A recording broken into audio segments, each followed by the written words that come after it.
Yes, Sirski. Your boys is back in the building. Y'all know what time it is.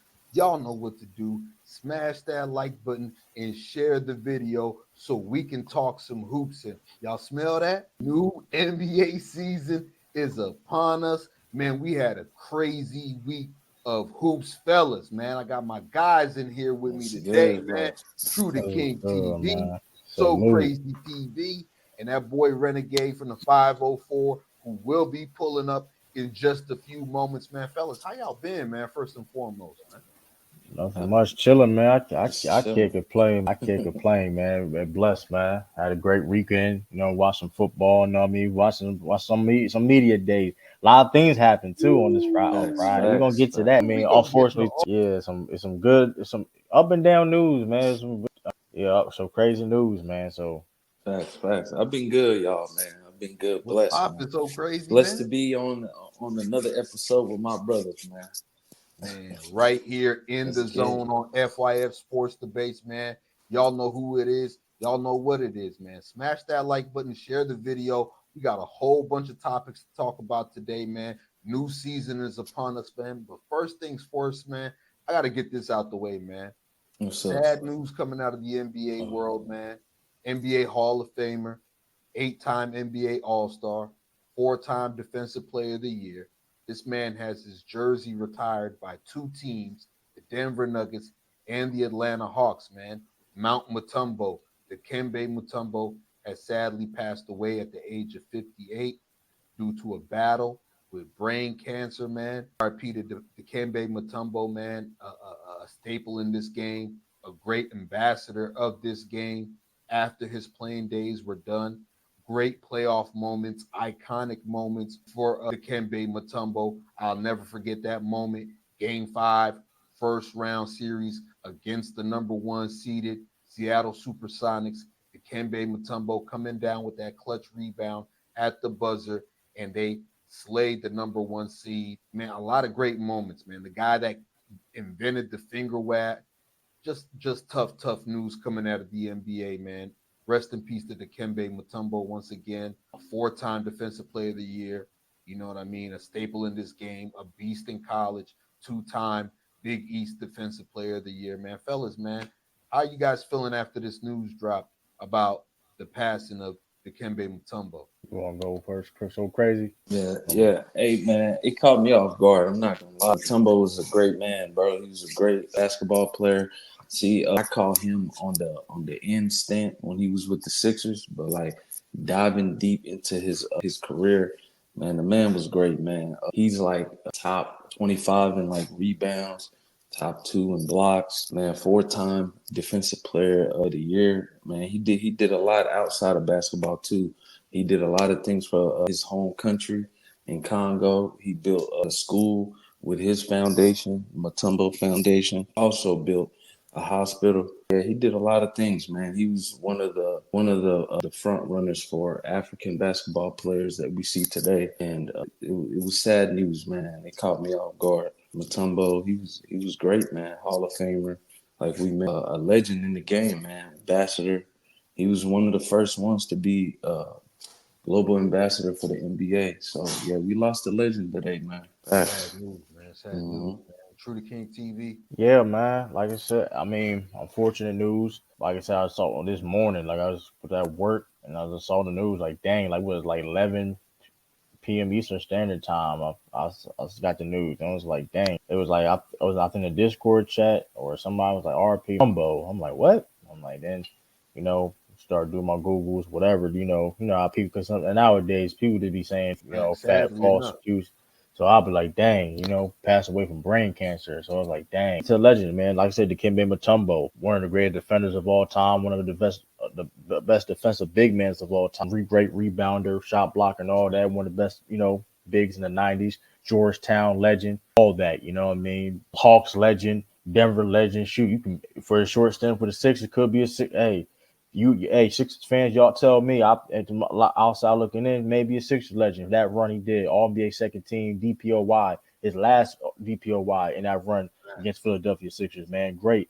Also, like I said, he was not just a basketball player, he was a great man also. Had children, friends, all like I said, condolences to his friends and his family, all that humanitarian, all that great stuff. Like I said, piggyback was so crazy was saying, building hospitals and schools, and he was a big supporter of the Special Olympics, big supporter and things of that nature, philanthropy work.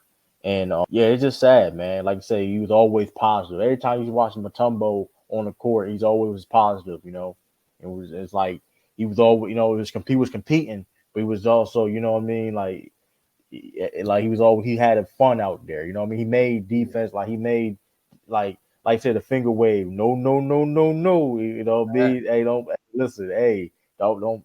He made that, like a thing to people still use to this day.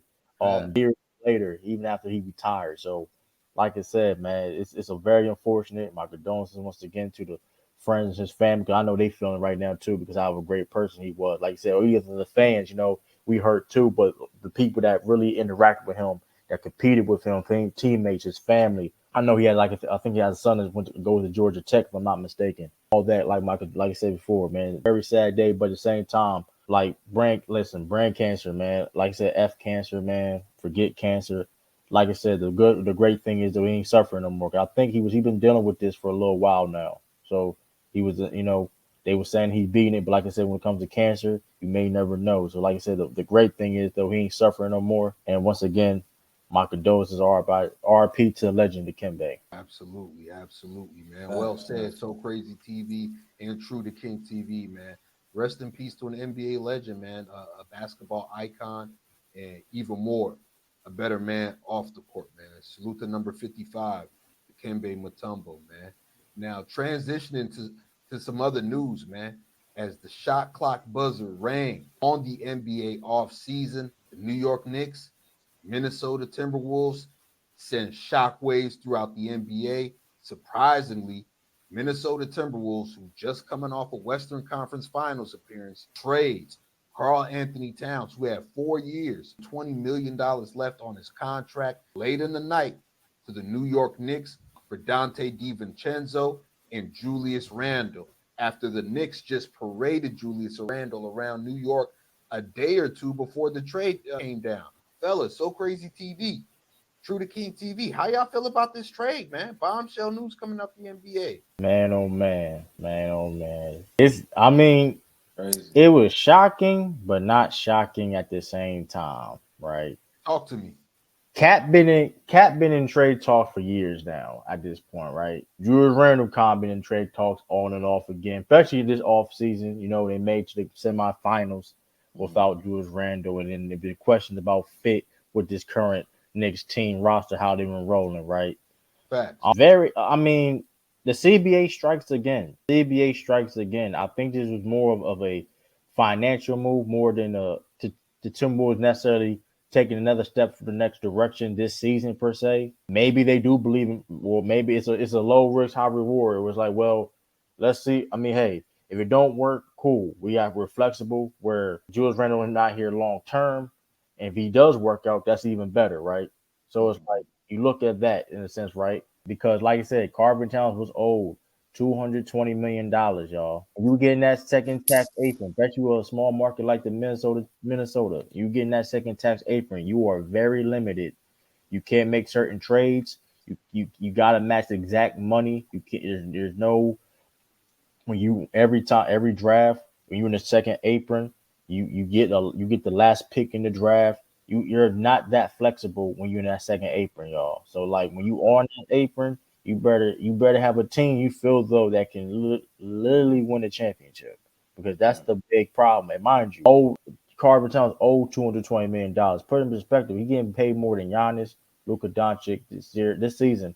Getting paid more than Giannis, Luka Doncic, LeBron James this season. That's just putting in perspective. And here's the thing too, Nas Reed due for extension soon. He only signed for like a 3-year extension not so long ago. He's due for extension this upcoming off season. Facts. So you got to pay him to kill Alexander Walker.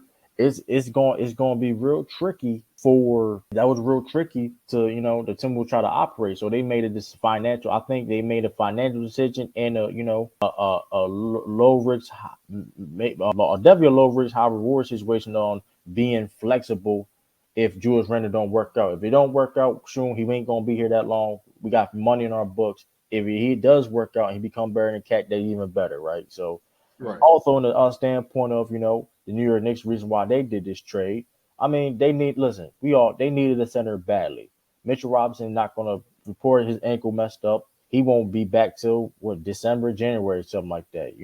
He's injury prone, and mind you, they desperately need a center badly. And Knicks are trying to win now. They're not playing no game. They're trying to win now, and they feel though Karl-Anthony Towns at the 5 position, which he's a natural center, can rebound, also can space the floor, that can fill though they can contend against teams like Philly and the Boston Celtics to go to the finals and possibly may win it. They feel confident. They all in right now. Yeah.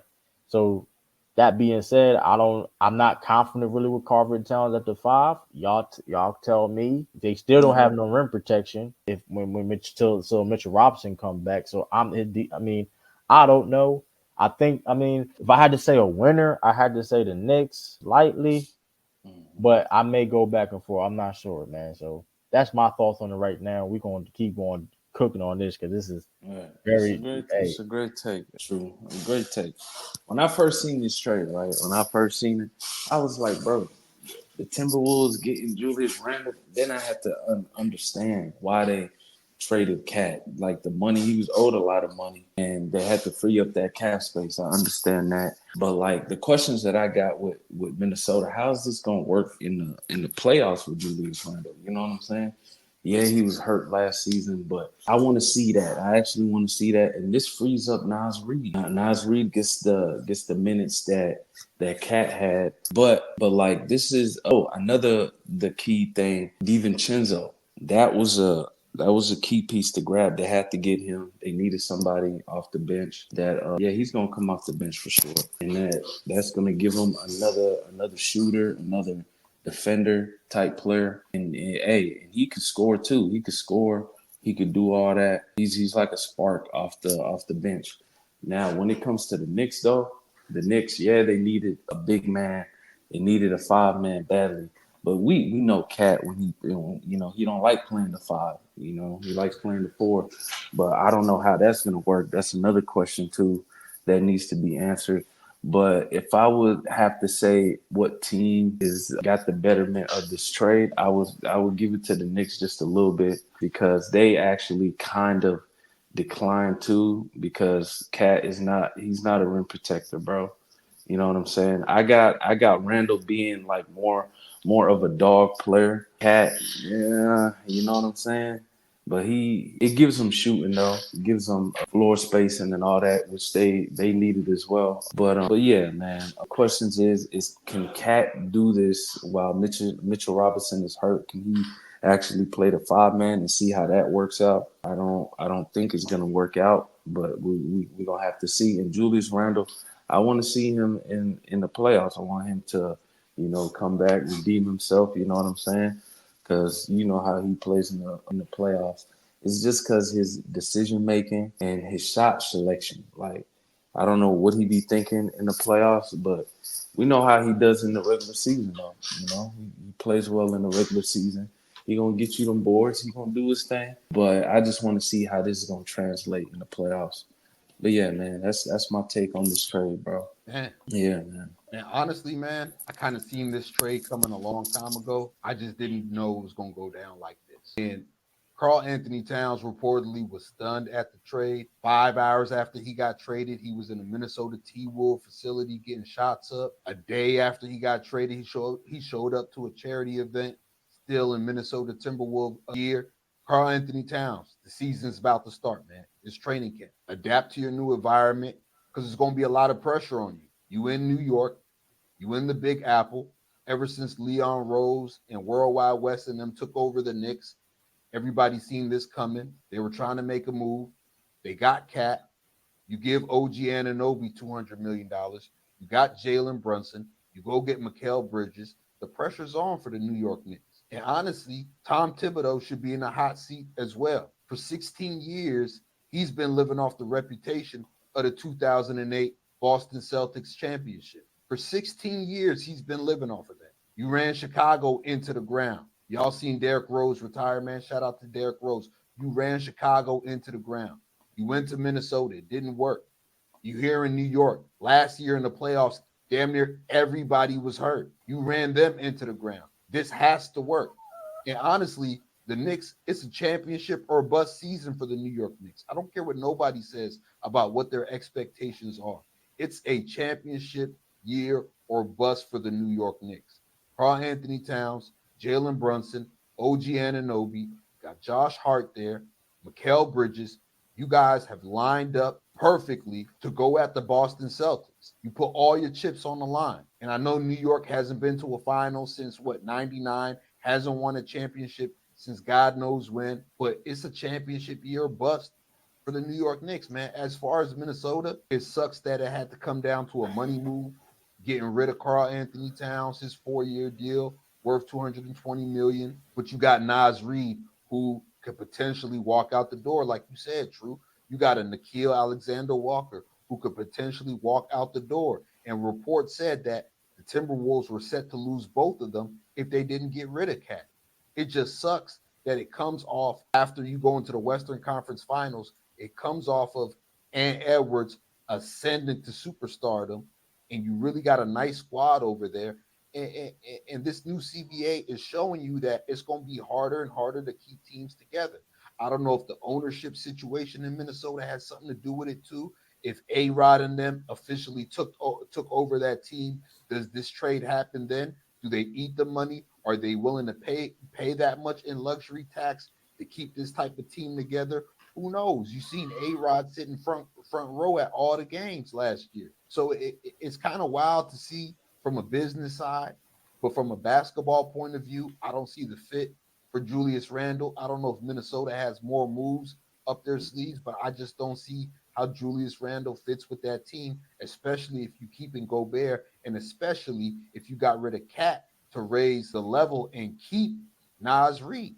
How does that work out? If I'm Naz Reid and I'm walking into that Timberwolves locker room, I'm thinking to myself, Julius Randle ain't better than me. Now, a lot of people might scoff at that, but I'm keeping it real. If I'm Naz Reid and I'm walking into Timberwolves training camp, I'm looking at Julius Randle like, should this guy be starting over me? And that is an honest question. And back to my point with the New York Knicks, man, it's championship or bust, man.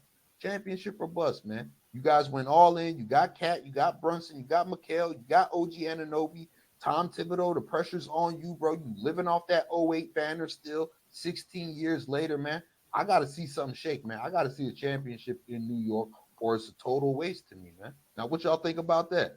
Moose cooking, you cooking, Moose. I ain't gonna lie. You did like you was cooking, but like you missed some ingredients because like I saw like you losing me at certain things though. Like I feel you. Yeah. Not if Naz Reid walk into Julius Randle ain't like respect. That's an honest question, bro. If Naz Reid walking into training camp, we got to look at Julius Randle like I don't think he's better than me. Julius Randle a dog though. Who he gonna you can think what you can think. Yeah, I'm not gonna question his dogness if we talking like that. But listen, hold up now. Now that being hold up, but that being said, when it comes to the fit aspect, now granted, you losing it's a big downgrade when it comes to floor spacing as a shooter. When it comes to Karl-Anthony Towns and Julius Randle, that's it's obvious, right? It's obvious. Right.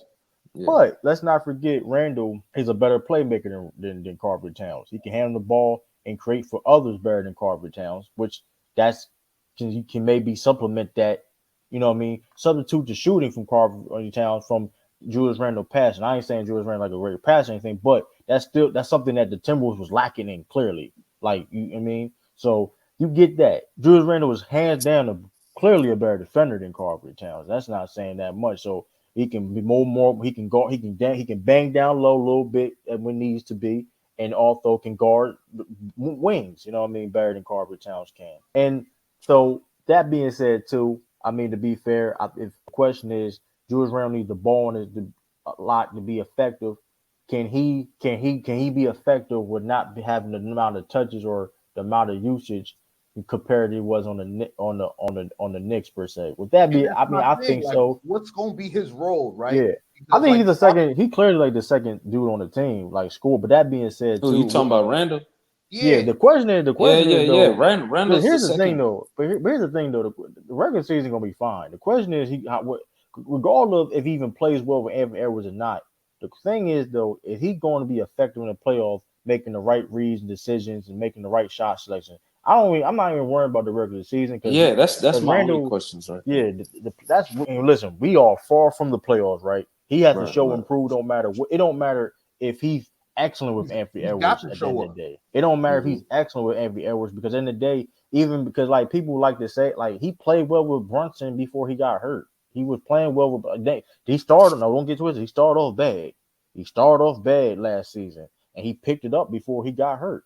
He was No, he was picking it playing up. well before he got So, hurt. but and in the day though, he has to show that he can play in the playoffs. So we can worry about that in another day. But those are the things that he can bring to the table, the Wolves that Karl-Anthony Towns couldn't bring. Besides but so I mean, now like I said, the Nas Reed thing. Like granted, Julius Randle gonna be 30 years old this year in November, I'm not mistaken. So Nas Reed, listen, I think Nas Reed can play power forward, and it was time he looked better than Karl-Anthony. To your point, he looked better than Karl-Anthony Towns. So I get it what you're saying though. I mean, But come I'm to saying competing, fit-wise, right? Like if yeah, I'm Nas Reed, and from the business aspect, yeah, I'm sorry, you have the Timberwolves who just traded Karl-Anthony Towns, 9 years, number 1 overall pick. He's been there. He's been the anchor of that squad.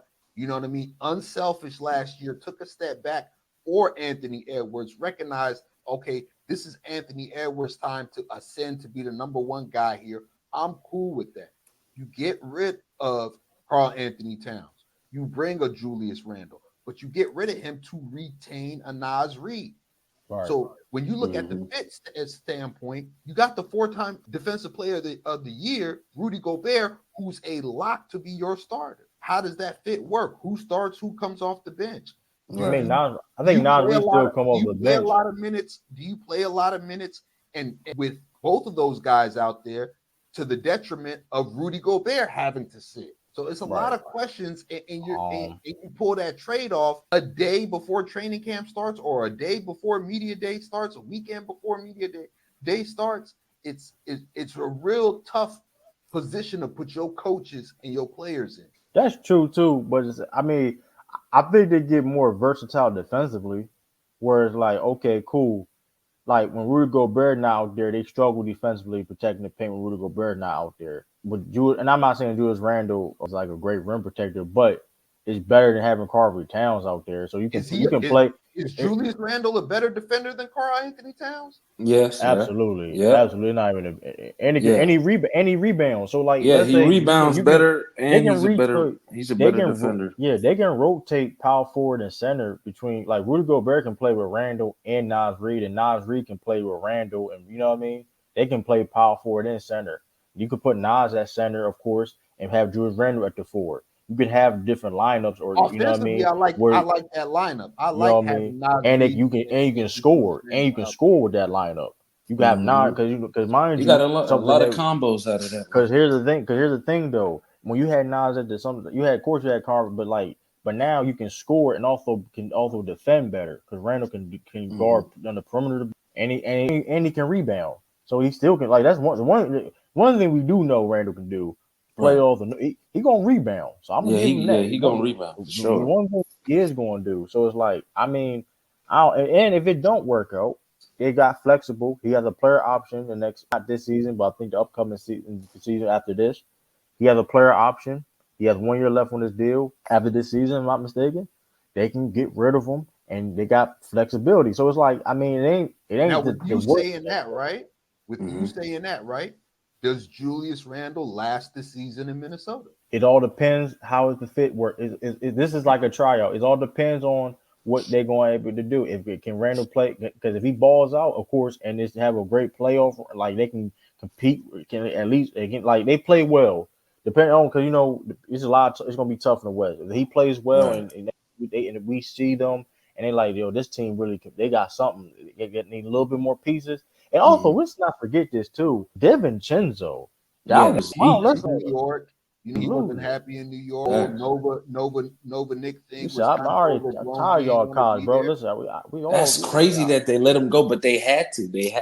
Right, they had to. But that being said, too, hey, listen, DiVincenzo, Delaware's own. Yes, Delaware's DiVincenzo, one of the best role players in the NBA. That was an underrated, and they got a first round pick from the Detroit Pistons. Let's not He had a forget that great also. season last year, man. Great season. Yeah, he did. He balled out, bro. He was a second leading bro. He was a second leading scorer in the playoff for the New York Knicks. They best shooter. And now, which we all know Timberwolves need some shooters. They need some hit because I'm gonna be real with you.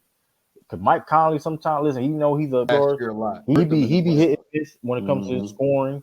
Of course, Jaden McDaniels, he be his scoring be inconsistent. One thing with DiVincenzo, if like I said, he can come off the bench and he can be that spark. He can defend. He ain't no liability. He knows what he's doing out here. He's a good decision maker. He's a veteran. Let's not forget he's a champion. Even though he didn't play that, in the championship per se in the Bucks, but he's been there, done that. He's been in the Warriors franchise. He's been Nick. He's a champion. He's a winner. He knows what he's doing. Hey, I think it was an excellent move. I think so too, bro. I think that was an excellent move, man. That was a nice pickup, man. But it's like, but that's the thing though, True. We talked about this already, like the playoffs though. The translation of how is it going to work for the Timberwolves because they made the Western Conference Finals last year. It's just that's the only thing. Like, are they going to go back? I don't know. I got them a couple notches, a little down, man. I just got to see how this is going to work. But both teams are going to deal with chemistry. You know what I'm saying? Doing this trade, Cat got to find his fit. Julius Randle got to find his, and that's really it. You know what I'm saying? But yeah, both teams they needed to do this, just like we mentioned. Minnesota, the financial with the contract of Cat, and New York Knicks doing this because they needed a bid because Mitchell Robinson went down. But bro, it's sad that they let DiVincenzo go though, bro. He said he didn't want to. It was said he didn't want to after he wasn't picked or something like that. He didn't want to, be with the team or whatever.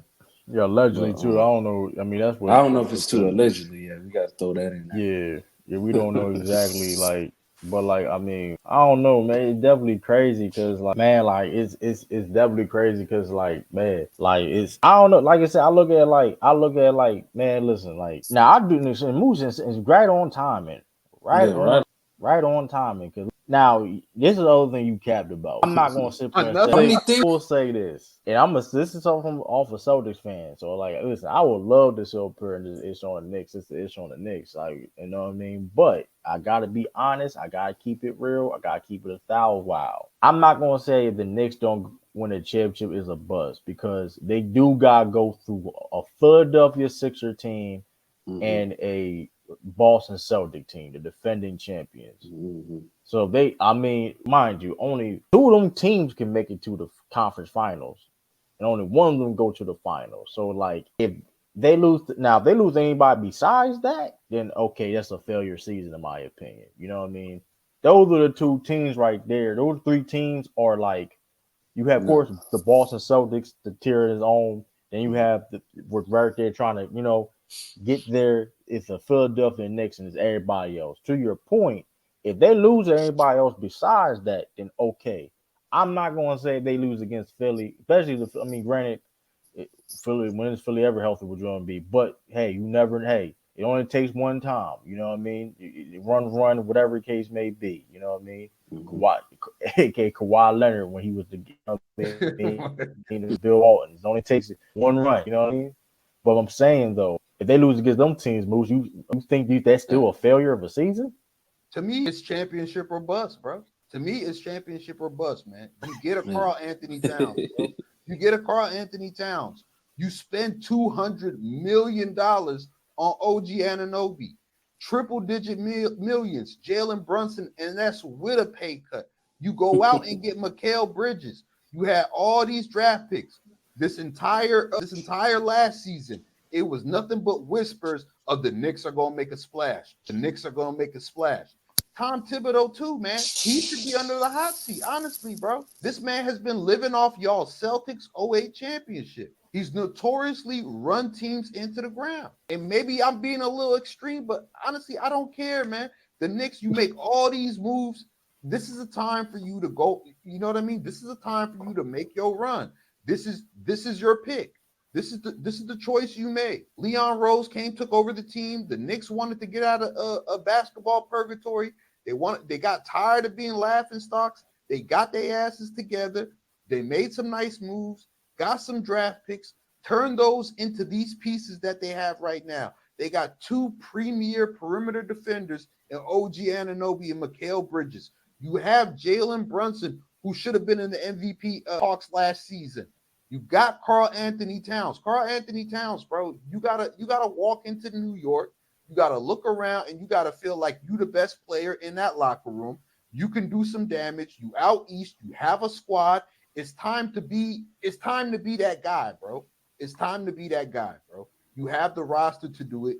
You have the defenders to do it in the East. If I'm New York, I'm not really worried about Philly. Joel Embiid's health is always a question, bro. Joel Embiid's health is always a question. You can't count on that, though. No, you can't count on Joel Embiid. Not depending on where they play him at. You can't count that. You can't count. You can't. One thing you can count on when it comes to you not mad at gonna be hurt. You still got prepared. It don't listen. You regardless of how healthy he is. Listen, and B, if he's on that court, listen. I said I'm not taking him as a serious championship contender until I don't think both of them are. He's able to stay healthy through a full season and the playoffs. I get what Moose is trying to say. I get what you're saying, though, but I get what he's trying to say. I get what you're saying, but that's not the mindset they should have, though.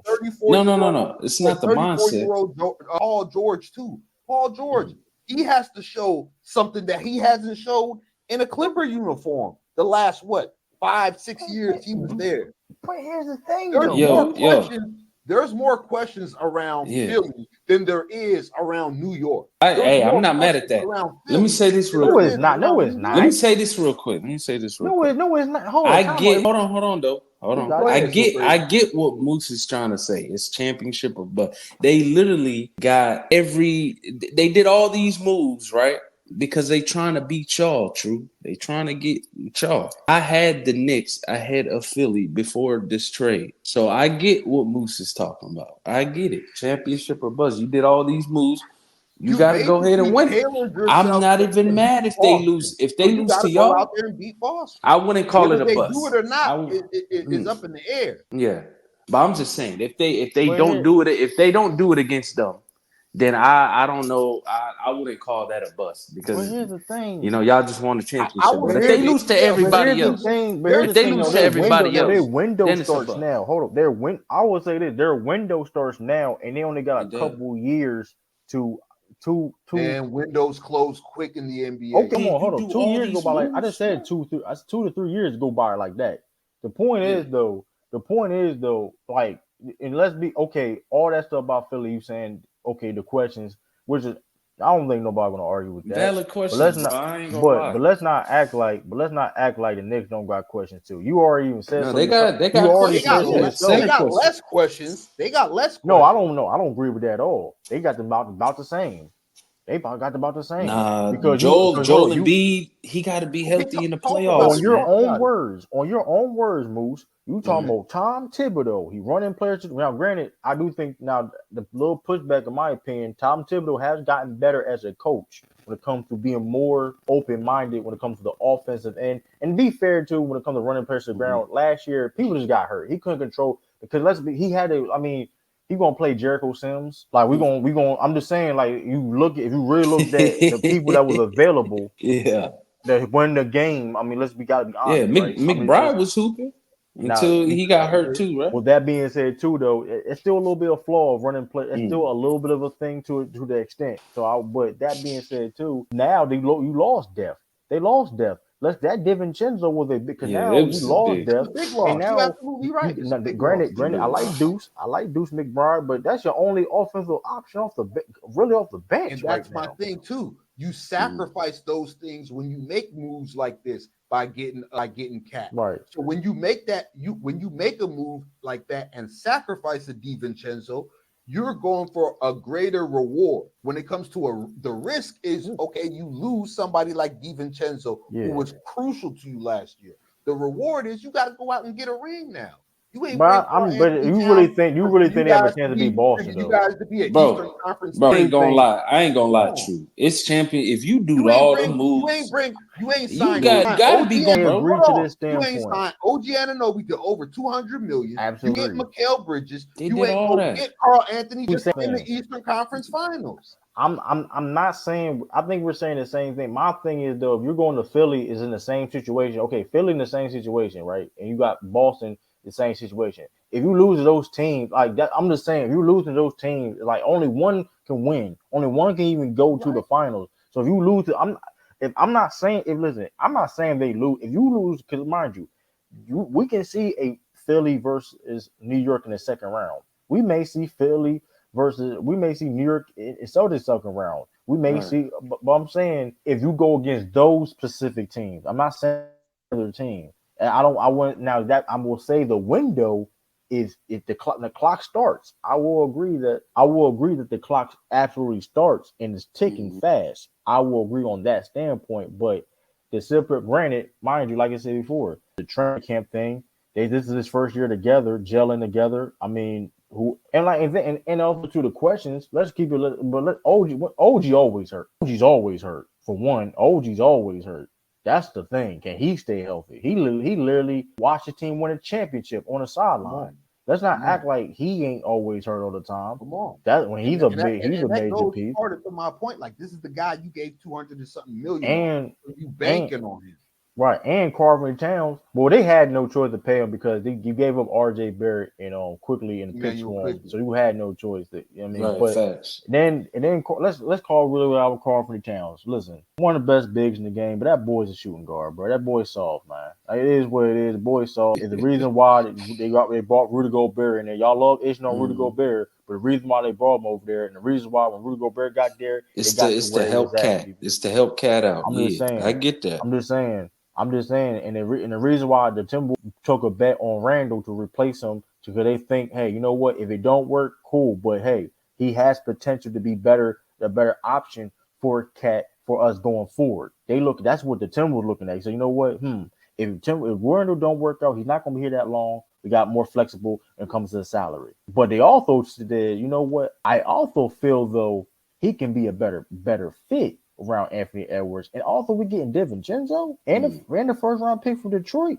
Hey, not that bad at all. Because like I said before, Cat defensively is not that good. I'm telling, and offensively he plays too soft. Yes, he can play his back to the basket, but let's be real, he's a lot to settle from threes and outside jumpers a lot, given bailing out the defense. I mean, even with that, like we saw this in the playoff, bro. He was getting bodied up by Derrick Jones Jr. and PJ Washington. We saw it. So all I'm saying is this, though. When they go against Philly, to your point, when they go against Philly, we all understand, we all know this man been in the league for 9 years. It ain't no secret I'm saying. So when they play against teams like Philly and Celtics, you know, Embiid and Porzingis ain't guarding Cat Towns. I want y'all to know that. And you know what they're going to do. Like I said, Josh Hart, you're going to have Embiid on Josh Hart. You can shoot them jumpers you want to. We live with that. We're going to help on the paint. You know what I mean? Sag off, play the weak side. Porzingis going to do the same exact thing on Boston's end. You're going to have like Jason Tatum and like Kelly Oubre on Philly going to be guarding in the 7-game series. And Cat can't attack those mismatches because you're 7 foot and those guys, you should be able to. You should look at that as disrespect. So when you talking about, I feel I'm the best on that team, man, that's not even man. Come on, man, Moose. Come on. No, but he should come in that mountain. Listen. You ask this man to come and lock on something. I'm the best on this team, but he can't. Not say it, but say it to yourself. Like self-motivation. No. I don't care about what type of motivation. He need to motivate himself. If you see a 6'8" guy on me, they playing with me, bro. Don't play with me. You got a 6'8" dude on me. Give me the ball every single time. But guess what? He follows every pressure. I get it. It should be. He don't do that. You ain't gonna see. You got Giannis. You got Giannis and Embiid and Jokic or these dudes, whatever case may be, or even Bam. Bam don't even play that. And Bam not even nowhere near the same level of scorer as a Karl-Anthony Towns. You see a small dude on Bam. He said, "What? Bam gonna do his move? He gonna Karl-Anthony Towns. He gonna shoot that outside jump shot, bailing out the defense out, refuse to get physical." This man been in the league for 9 years. Yes, he's a talented basketball player, especially at the big man, one of the greatest 3-point shooting bigs of all time. God, you get in the post and face up. Excellent. I mean, he averaged 25, 26 now. I mean, on Timberwolves. He's talented. He's going to face the floor out. I like when it comes to that. Should we not put those expectations on him? But at this point, though, you should. Both teams got expectations. But here's the thing. Though. I mean, but that being said, too, yeah. But that being said, too, though, their injury, like I said, you got OG's always hurt. Mitchell Robinson. Now I do like that too, because here's the thing: you can bring Mitchell Robinson off the bench and have put Karl-Anthony Towns at the 4. You know what I mean? You couldn't do that, especially to go against Philly, because you got Joel Embiid. You can have, you know what I mean, have Cat on Embiid and have Mitchell Robinson do it to help out. You know how it goes, how it was on the Timberwolves. So you got flexibility. I like that when it comes to flexibility right there. But I mean, that being said too, they don't really have a lot like, besides Deuce and McBride, like they don't really have nobody that I'm really. Of course, Mitchell Robinson. They lost a but lot like I said, they lose Isaiah Hartenstein, who was big for them. They did. Right, and they two guys in their front court always hurt all the time. Like OG and Mitchell Robinson stay hurt. So like that's a concern too. They technically got more question because if those guys, mind you, both of those guys was down at the same time. So if those guys were down at the same time, they have no chance against Philly. At least for Philly's standpoint, you still got a guy like Paul George. And granted, I know it's Paul George. He's been bad in the play. He only had one good playoff run since he left Indiana. That's neither here or there. I mean, hey, if I'm blind, I'm flying. You better do your research. I know what I'm seeing. But the point is, though, you got Maxey, emerging young star. I mean, like I said, even when that man is hurt, that boy is a problem. You saw the man was able to do. That man was hurt last year, still was affecting the problem. So, like, the Knicks, listen, mind you, Karl-Anthony Towns stay in foul trouble. Mitch, I mean, I'm just saying, those are questions that they got the same amount of questions, or even Knicks may have got more questions because, listen, I'm not going to say it's a championship, but you feel like out of Philly and New York, who would you say expected to do more this season? Then? I think both, but like I said before, only two out of Philly. I will say this: only 3 is like only 2 teams can go to a conference finals, right? Like I think the clear hands down the 3 best teams right now is the Celtics, Philly, and New York, right? Like, so one of them teams may face us in the second round. So if they lose to one, if after the Knicks lose to, even the same thing with Philly, if Philly loses to the Knicks or Celtics or vice versa, whatever, I don't think it's really that big of a deal. Now, that being said, too, if New York go here and lost to these teams like Indiana or Cleveland Cavaliers or Orlando Magic or even a team like, well, maybe like a Milwaukee Bucks, Milwaukee Bucks got to show me what Damian Giannis can do. But that being said, I think the Knicks are still. You know what? I think the Knicks still equipped to beat them, though. It all depends on if they stay healthy. Now they're not healthy. They're gonna struggle. I think the Bucks gonna beat them if they don't stay healthy. You know what I mean? Because I think the Bucks technically a little bit right now got more depth maybe than the Knicks right now. But the Knicks, in my opinion, got the Knicks right now got the second best starting 5 in the game. So that's right there.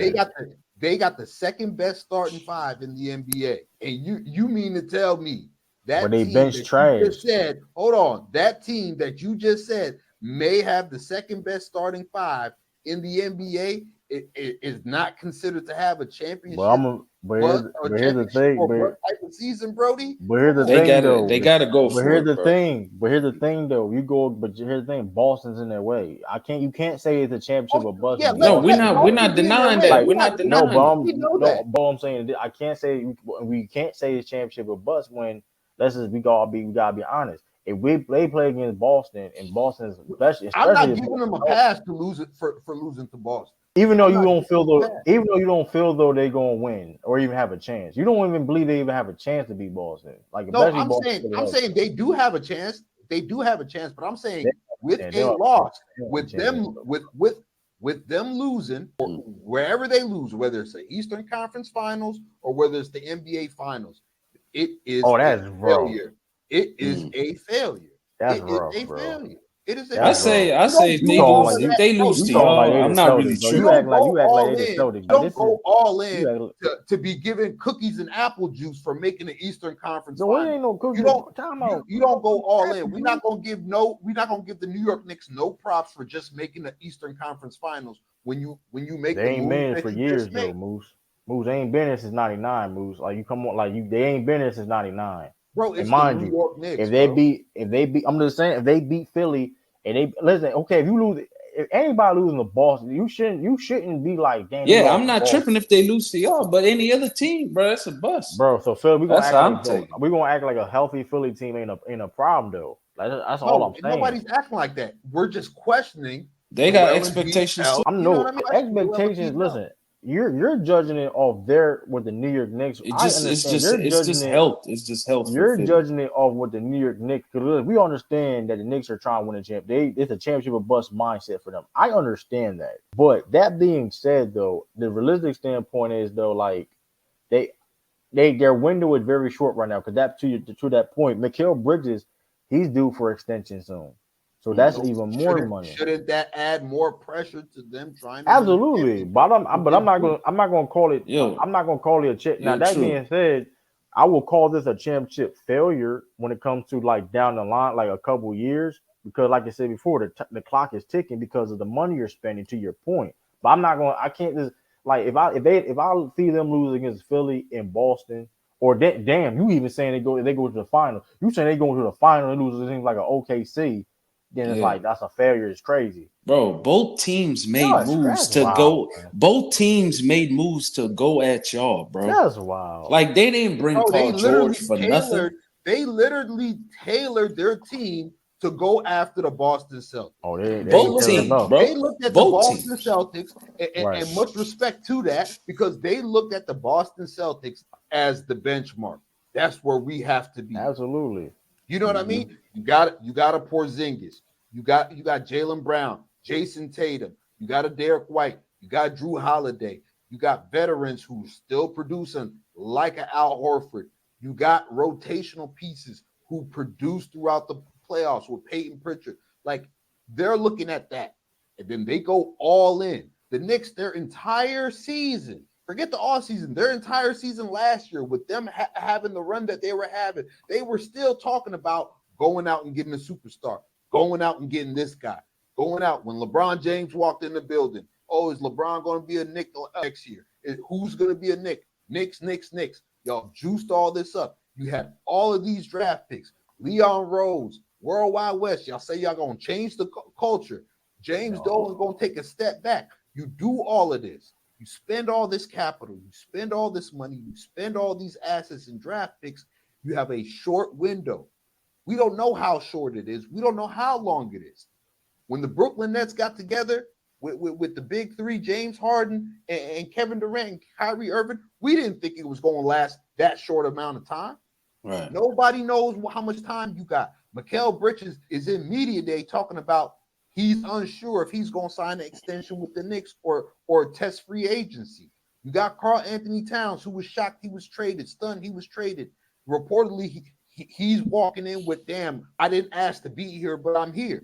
You have to take advantage of this. Karl-Anthony Towns, look around that locker room. You have a squad. Step your game up. Jalen Brunson, you have a squad. Mikal Bridges, OG Anunoby, you got $200 and some odd million. Tom Thibodeau, you got a lot of credit for that 08 Celtics championship. You went to Chicago, close but no cigar. Went to Minnesota, that didn't work. You here now. You got a squad. You got to strike when the iron hot is what I'm saying. I'm not saying, and I agree with that. But that being said, like, yeah, Jalen Brunson, I got to go against Derrick White and Juha. Or Mikal Bridges, I got Pat Malone. You got Jalen Brown. That man put on 15 pounds.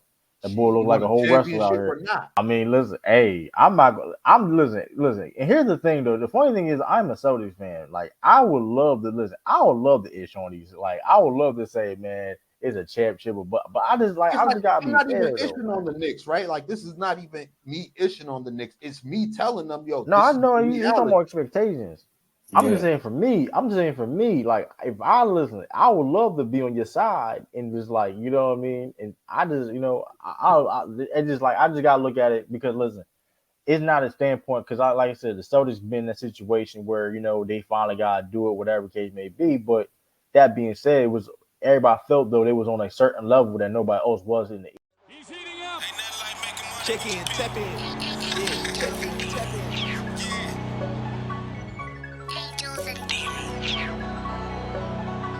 No matter where you at around the world, check in. Better check in, tap in. Yeah, this the bed with bistro. Ran up some racks, I started from zero. Fontaine fire, make it easy like a free throw. Cooking and whipping, he stay in the kitchen, he making them plays. Why is you looking and tripping? His system is the way. Let's get paid. Better check in, tap in. Yeah, this the bed and bistro. Ran up some racks, I started from zero. Fontaine fire, make it easy like a free throw. Cooking and whipping, he stay in the kitchen, he making them plays. East per se, right? So but this is a different standpoint. Now it's like the team like a New York, even Philly is like, well, yeah, if they look around the locker room, they say we should be able to compete with these guys. And I want to go and I do would like to pivot to the other. How y'all feel about the Timberwolves? What are their expectations? They got expectations too. They went to the Western Conference. What are y'all going to do? Are we confident? So. You know what I'm saying? Are we confident they're going to be the Western Conference again, though? No, I don't think so. I think this is a step back to make a step forward. You know what I mean, True? I feel like for Minnesota, I feel like this is a step back to take a step forward. Okay, we went to the Western Conference Finals. We didn't make it to the NBA Finals. We fell short. Well, we was playing with house money anyway. We got Ant Edwards, who's how old? 23, 22, 23? He just had a birthday. What is he, 23? Yeah. Okay. We got a lot of time left with Ant Edwards. This is Minnesota's thinking. We got Naz Reid. We can find our way. We have Julius Randle. Whether he turns into a trade chip or he turns into their future plans, who knows? Now is y'all time to specifically build this team around Anthony Edwards. And I think this year you're going to see a step back for the T-Wolves. But ultimately, I feel like it's going to help them leaps forward moving into the future. I mean, I agree. Like, but that definitely, it's just questions because I can definitely see it working too, though. I definitely can see like Randy with his style of play. And granted, he's not as the shooter as Karl-Anthony Towns at all, but he do bring different dimensions that in skill set that Tim will definitely need when it comes to passing and playmaking, because like they really don't have that at all.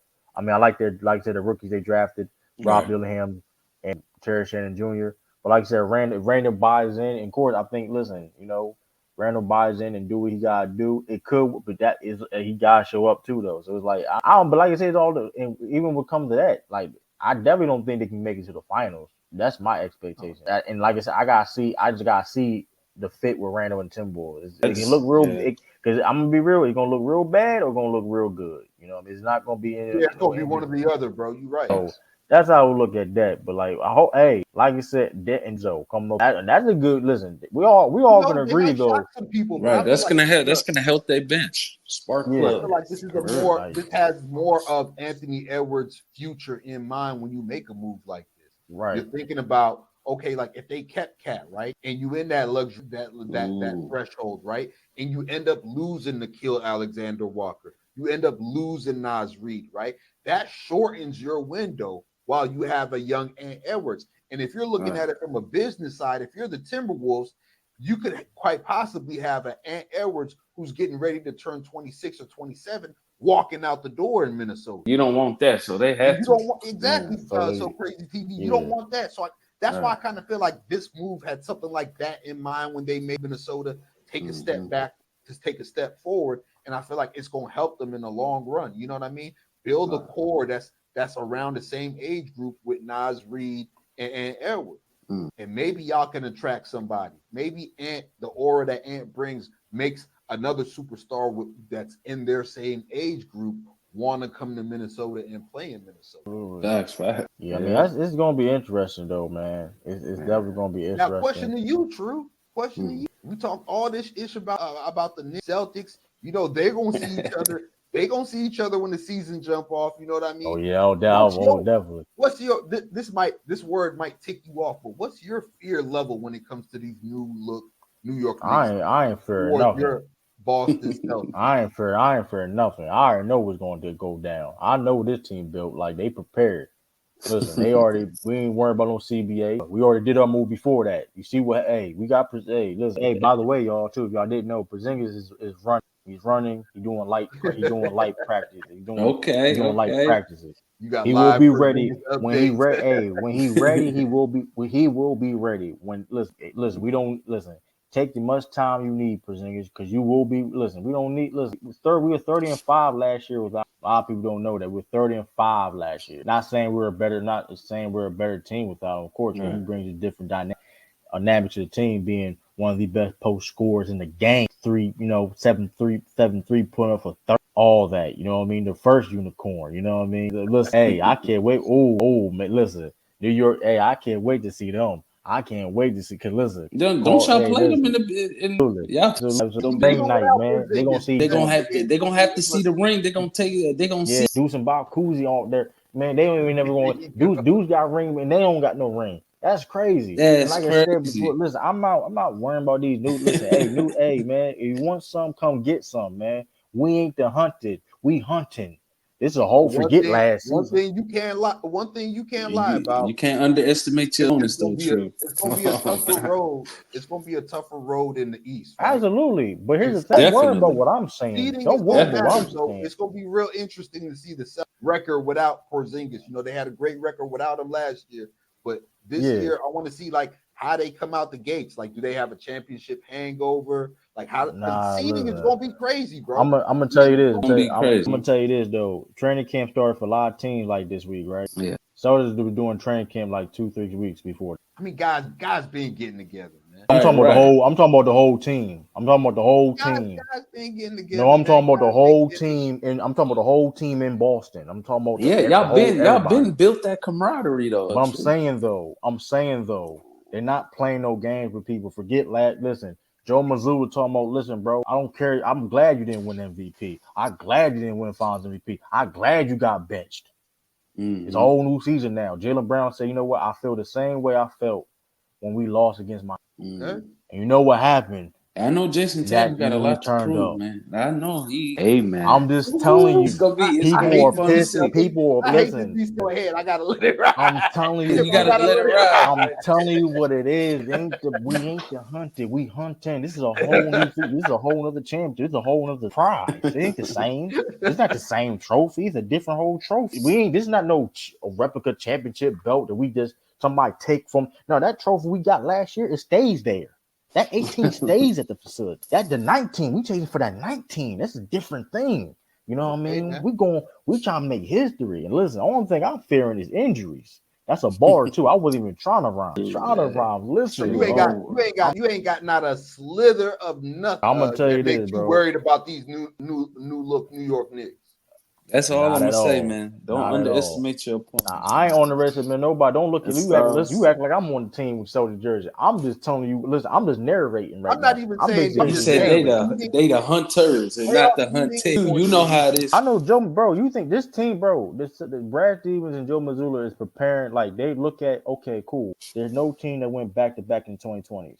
They talked about these things we talking about. There's no team in the 2020 that won a championship that made it past the second round the next. Right. They talk about these things. They understand these things. They're mentally prepared. Like, listen, and it's an advantage. You know why it's an advantage? Because granted, it was. I mean, the first team in 2020s couldn't prepare everybody else in 2020 because they're the first team in the 2020s, the Lakers. You know what I mean? Then the Bucks. And then you know what I mean. So when in the middle of the 2020s, you can look at the past mistakes of the teams in your deck. It's easy. You have an advantage already. You see, okay, what not to do and what to do. Okay, cool. Okay, they lost key players in rotation. Guess what the Celtics going to do? We're going to bring everybody back and then add some time. You know what I mean? What things that not to do, you know what I mean? So it's all about preparation. You know what I mean? It's not going to be easy. And it's not going to be easy at all. It wasn't easy last year. It's going to be, of course, it's going to be hard. Back to back, first team in the 20. That's basically what he's saying. Hey, listen, we already got one. We already got a player on their team that you know what I mean, got two of them. Shout out to Drew Holiday, 2-time Olympic gold medalist, 2-time, and he got 2 Olympic gold medals and 2 championships. I mean, why not? And guess what? And out of everybody, and let's keep it all the way a stack. Out of everybody in that 2020s, the Celtics been the best team this decade so far. That's not even the conversation. We've been only one playing team. We only been in the playing one time, and that was in the 2021. Everything else been a conference finals or finals. Of course, we won the championship last year. I get it. Y'all can talk y'all issue. If I'm lying, I'm flying. We ain't get put out in the first round. We ain't get put out in the first round. We ain't missing a play. I ain't gonna say no name Lakers, Bucks, and Warriors. I ain't gonna say no. I'm sorry, Moose and Curry. It's all good. You can talk your stuff. You the champion. I mean, hey, you know what I mean? Go do what you gotta do, man. We ain't never. But true, it's a new season. We ain't never getting walked down in the second round. You know what I mean? Listen, and they get put out first round and things of that nature. Listen, All I'm saying is this, though. The Celtics have made deep playoff runs besides 2021, the whole 2020. I'm just telling you what it is. That, man. I give y'all that. Can we get that? I mean, granted, you got to do it. You got to achieve it. It's not going to be easy. Nobody going to give it. Nobody going to give us no championship. We're going to take it like we did last year. We're going to take it. I think it's going to be a harder road this year. Absolutely. Feeding's going to be a mother. Absolutely. We were taking candy from a baby last year. Now we're going to take. Now we're going to take teenagers. For a lot of that. Now we're going to take. Now we're going to rob teenagers. Now it's going to be. It's not adults level. We got to wait to see. I'm going to give them that. It's going to be teenagers now. Now it's like, okay, you got a little hype to you, but I'm a grown. We're going. You know what I mean? It's taking teenagers. I mean, that's how I look at it. You know what I mean? We dealt with this for a couple months with you already, and the season didn't even. You have to have that same hunger that you gotta have that same right now. Man. I was here, but listen, I was here, bro. Anybody know me at FYF, bro? You got championship hangover right now. You got locked. I don't have. No, this is not championship hangover. I'm excited. Listen, and like I said too, man. I'm listen. And the fact that this is my team, yes, I'm biased. I don't care. But guess what, though? I do know this, though. The team that I do root for, the guys get better every year. Yeah, we give them that. We don't disrespect. We ain't disrespecting. I'm just saying, listen, if you told me y'all are not the most disrespected franchise. Y'all got 18 I don't care about chips, I don't care about disrespect, respect, team championships. That's all I'll be listening. It is what it is with that. Like I said, going back to the New York Knicks, I'm not really worried. James Dolan, I don't know how much money. I mean, if he gets enough money to build a time machine, he get Walt Frazier and Willis Reed. Okay, now we talk. You know what I mean? Now, okay. Now we okay. The better question, right? Bernard King and all. Let me ask you the better question, right? We know the Celtics are the king of the East, NBA champions, right? Who right now would you say is the second best team in the Eastern Conference? It's New York or the Philly. It's too soon. It's New York or Philly. I'm gonna edge New York. I mean, I'm not New York. I'm gonna edge Philly though, because if Philly got more depth, I'm more worried about Joel Embiid. Because we can't just put wings and guards on Joel Embiid like we can do Karl-Anthony Towns. Respectfully, you know what I mean. I'm just telling you I'm just calling it how it is. I saw PJ Washington, Brendan Renner's baby dad was bonding him up. He's 6'8", y'all. He's 6'7", 6'8". He was like he couldn't really move him. I'm telling you what I'm just saying. You can't do that with Joel Embiid like that. You know what I mean? We gotta double him. Yeah. We gotta, you know what I mean, get things of that. So that's a more tougher matchup. You know what I mean? Joel Embiid is MVP for a reason. Man would have won MVP last year unanimously if he didn't get hurt. So that's more of a challenge. Paul George, PG, G8. And that's what his new number now. Tyrese Maxey improving. One of the best young guards in this league. So I mean, I'm more worried about that than a 6 foot. I mean, granted, Jalen Brunson is better than Tyrese Maxey. Let me make that clear. One of the best guards, top 5 guard in the league. But respectfully, like I'm way worried about Philly because they're more familiar with us. Because you know that we play somebody so many times and things of that nature. I mean, this New York is not ready. I mean, Carver Town too. He's from Jersey too. So like, he's from Jersey. That's close to home. So. Right. And you play for Thibodeau for 4, so I mean I'm way more worried about Philly, and that's why I got Philly as the second best team in the East. All right, so Crazy TV, bro, I'm gonna come to you, bro. We got Indiana who took a step up last season. Right. You got Milwaukee coming back the second year of Giannis and Dame. Right. You got Philly, you know what I mean, going out and getting Paul George. You can see your boy True to King TV's high on Philly. Yeah, you got these Knicks. You got the young gun Orlando Magic. You got Cleveland Cavaliers. Donovan Mitchell stuck around. Garland stuck around. We thought a lot of those pieces might get traded. Who's the second best team in the Eastern Conference when it comes to So Crazy TV? I got Knicks, bro. I got Boston Knicks, Philly, Buck, and then we'll go Indiana, and then Orlando at 6. You still way too high on the Bucks for me, man. Nah, Bucks. No. You gotta respect Giannis. They're 4 or 5. You gotta respect Giannis. They're 4 or 5. They're 4 or 5 though. Giannis can do things, bro. He could change a game, bro. What are you guys expecting out of Dame Lillard, man? Dame Lillard. He was out of shape last year. Yeah, he said with all the move of him getting traded and the family. Even though he didn't train like he usually does. So even though he wanted those, so I seen something today that didn't make. But he got to prove himself. What you saw, Moose? I seen that media day. They said that Damian Lillard and Giannis Antetokounmpo haven't trained together this entire offseason. That's kind of crazy, though. That's crazy. That is kind of crazy, though. No, that's crazy. The season that you guys had last year, the chemistry issues that this team had, You fired a coach that had you guys in the second place. Doc Rivers comes in. It was a lot made about that situation. You go all in on Dame Lillard. You lose Drew Holiday. Giannis, you backdoored him. Drew Holiday's laughing in France, drinking champagne with a championship and a gold medal. And you mean to tell me you guys couldn't come together and work out together, figure out some way to have a two-man game between you guys? Chemistry was off. You guys, man, we talked about the Bucks a lot last season. Way before In the Zone Pod, we had this discussion before about the chemistry issues when these two are on the court together. And they haven't had much time on the court together. So why wouldn't you prioritize, if a championship is the goal, prioritize you two getting on the same page, man? That threw me for a loop today, man. What y'all feel about it? Yeah, that's crazy. Yeah, that's crazy. Like, they didn't hoop. Like not even they a didn't week. do anything. But that's why I said earlier though, like the Celtics, the whole team been in the same. They've been in the training facility for the past like 2 weeks before technically the first day of training camp. Going hard, going like Jaylen Brown, to everybody's there, like, you know what I mean, training with each other and things of that nature. Like before technically training camp even started. So like you're not, I mean, I don't know. Granted people busy their lives, but you couldn't make, I mean, out of the whole summer, not even a week, not a couple weeks or something like that. I mean, hey, especially as a guard and big, especially they talked about it. They talked about the struggles of the challenges of with Giannis, and Dame have already agreed that, hey, Giannis, sometimes I take the ball and just go. They don't, like, you got to figure that out because, you know, but hey, I'm all smiles right here though, because like I love it, you know what I mean? So shout out to the Bucks, man. Shout out to Dame and Giannis, man. Shout out to Dame. But they got man. Dame is your boy. Yeah. Dame and Giannis, my boys, man. I mess with Giannis and I mess with Dame, but they got to figure that out, man. They got to figure that out.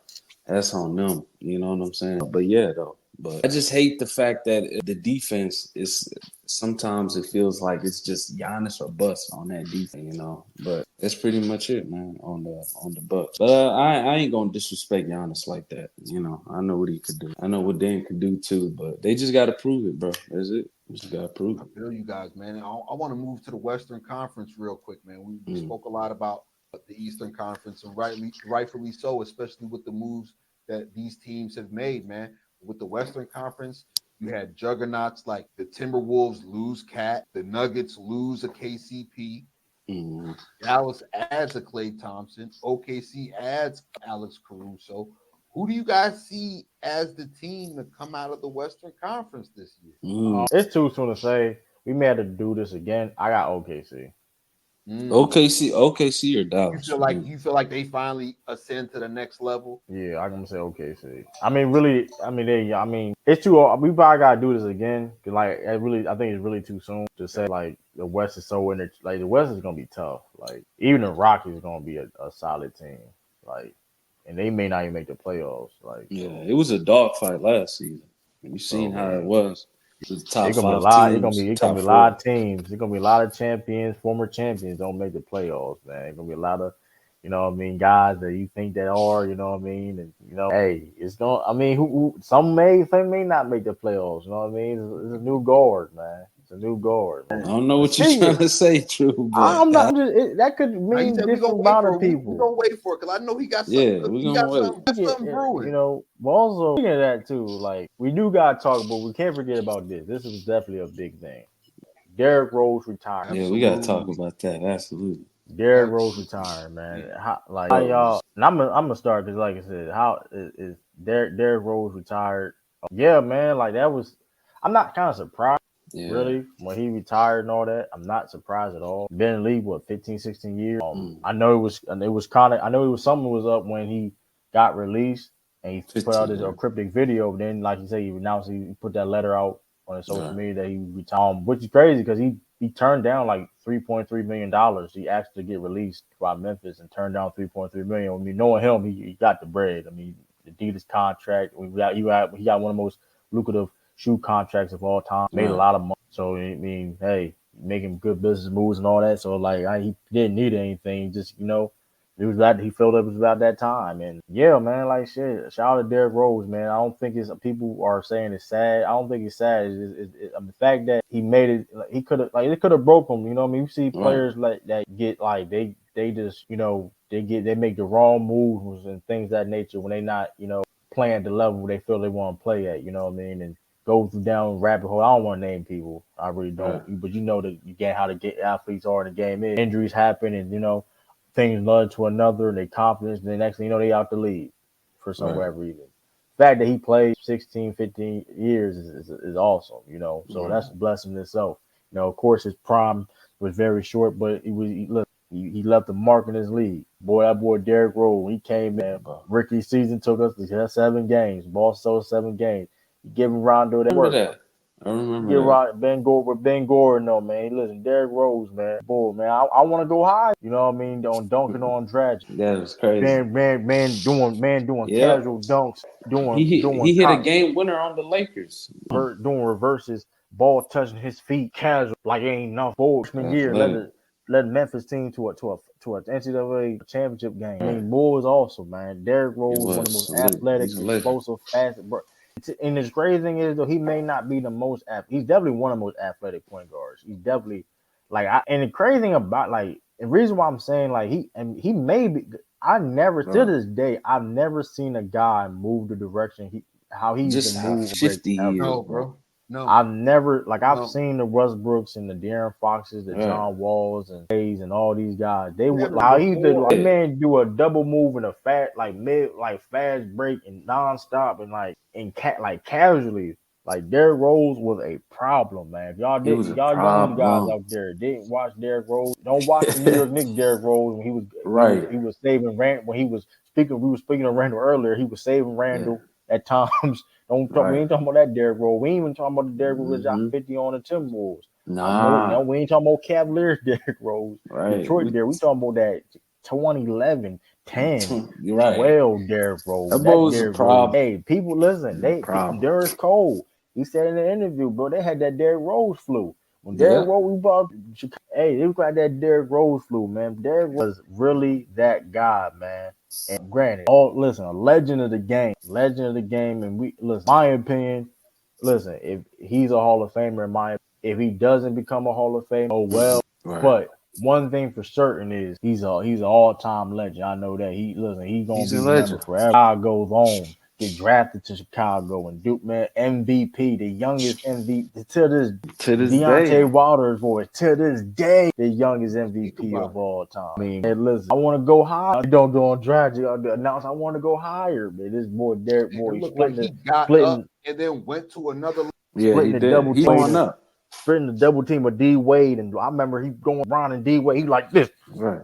Up and under. Oh my God! I'm like, boy, cold, man. I was like this. I remember Celtics fan. Listen, I was like, man, they play in Chicago. Oh man, Rondo got shot.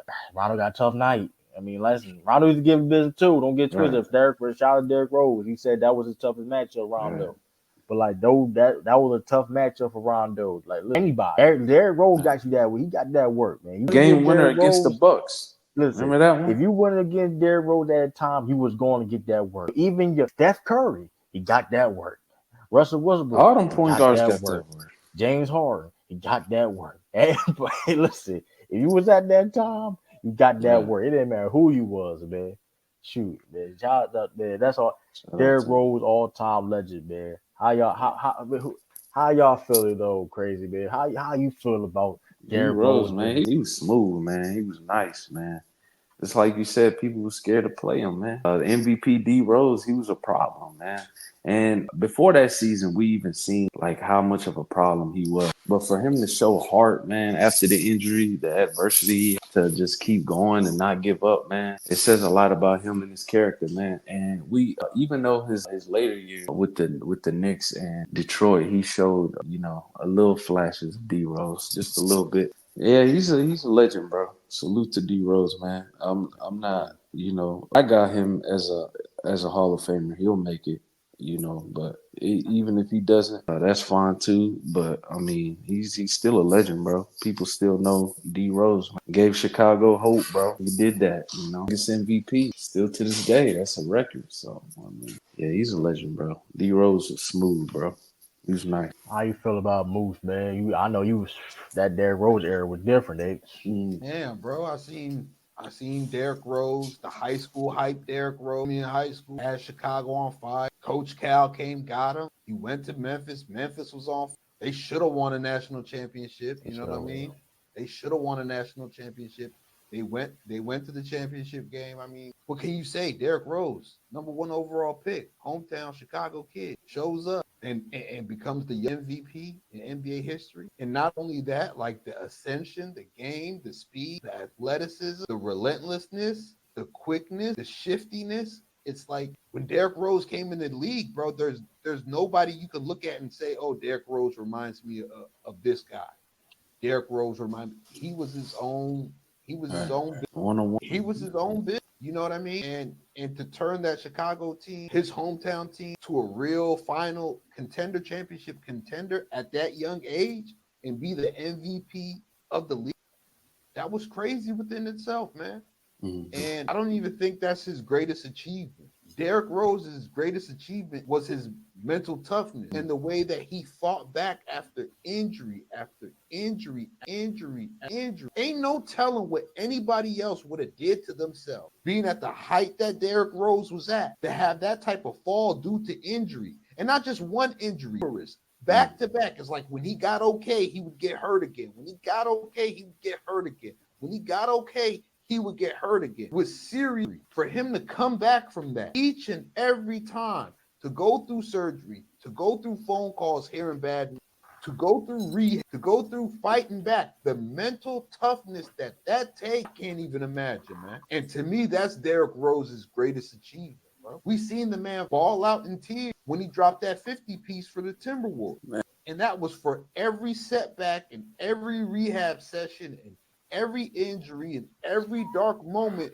that the fans ain't never get to see. And for him to have that moment in Minnesota after what he went through, I think that was the highlight and the pinnacle of his career to me. Because the journey that he was on to get to that point, what it took to get to that point, from where he was to the highs, to the lows, that moment that he had playing as a Timberwolves, getting those 50 points, I think that was Derrick Rose sending a message to himself and not the world, man. And I think that's why he balled out. And that moment will stick out to me. His resiliency will stick out to me more than being the youngest MVP, more than being one of the craziest and hoopers we've ever seen touch this floor. More than all of that, his high school days, his Memphis run, more than all of that, bro, Eastern Conference run with that team. That moment where it was the pinnacle of rehab, of mental toughness, bro, that is his greatest achievement to me, man. That is the greatest Derrick Rose. Yeah, absolutely. But you know what? Also, I forgot to say this too, man. And this is why I feel that he is also a Hall of Famer. It's an underrated aspect of the game. The other thing you saying is crazy. And Moose, cooking. Hey, let's lose. I 100% agree. We forget financially what Derrick Rose did for the game, man. The Rose rule. Oh yeah, facts. I forgot about that. That's a great one. And Taj Halliburton got that extra $40 million. Because of Derrick Rose, how he played in his rookie contract, and getting that, being the youngest MVP of all time, and playing that level, you know, and he changed the game in that standpoint of guys financially, you know, getting a bigger bag during their rookie years. Hey, cool, you got that rookie max. Look at Donte. Look at his rookie max compared to other people. He got a 200 million, extra $40 million because of what he's able to do to so far young his career. So that's the standpoint of what Derrick Rose did. He had an own rule, the Rose rule. Like that's like, and that, mind you, his run wasn't that crazy like that. So the fact that like a short run, but impact the impact he has, man, like I said, the mental toughness that we changed the game, Chicago legend, basketball legend himself, man. Like I said, I used to shoot. I bought him from Derrick Rose, them Adidas, man. Boy, Derrick Rose, like I said, man, legend of the game, man. Like I said, shout out to Derrick Rose, man. Like I said, hopefully, you know what I mean, we can, I don't know, some type of capacity, do what you gotta do, be happy, you know what I mean, be more time with your family, you know, now. That'd be dope. I know you got sons, and you got sons that be balling too. So, I mean, shout out to Derrick Rose, like I said, legend. Yeah. Most definitely. Absolutely, man. But you know, it's crazy though, man. I do want to react to this. It's media day, you know. And so crazy, man. Showed me so crazy. Showed me this earlier, man. Yeah, play it real quick. Play it. So crazy. Play me this. This was crazy right here, man. I'm not gonna lie. It's just kind of, and also it's a lot of things to digest. You know, be taking shots to the prior coach and things of that nature. So, last year we didn't really have a structure defensively that we need. So I'm just gonna play it. You know, this is what defensive was steady. I thought consistent. How does that feel this year as you learn how to get strong and defend on the defensive end? I thought you did a good job last year. I do too, but you know how that goes. I think last year we didn't really have the structure defensively that we needed As a team. Got it. And that kind of hurt me a little bit trying to help my teammates.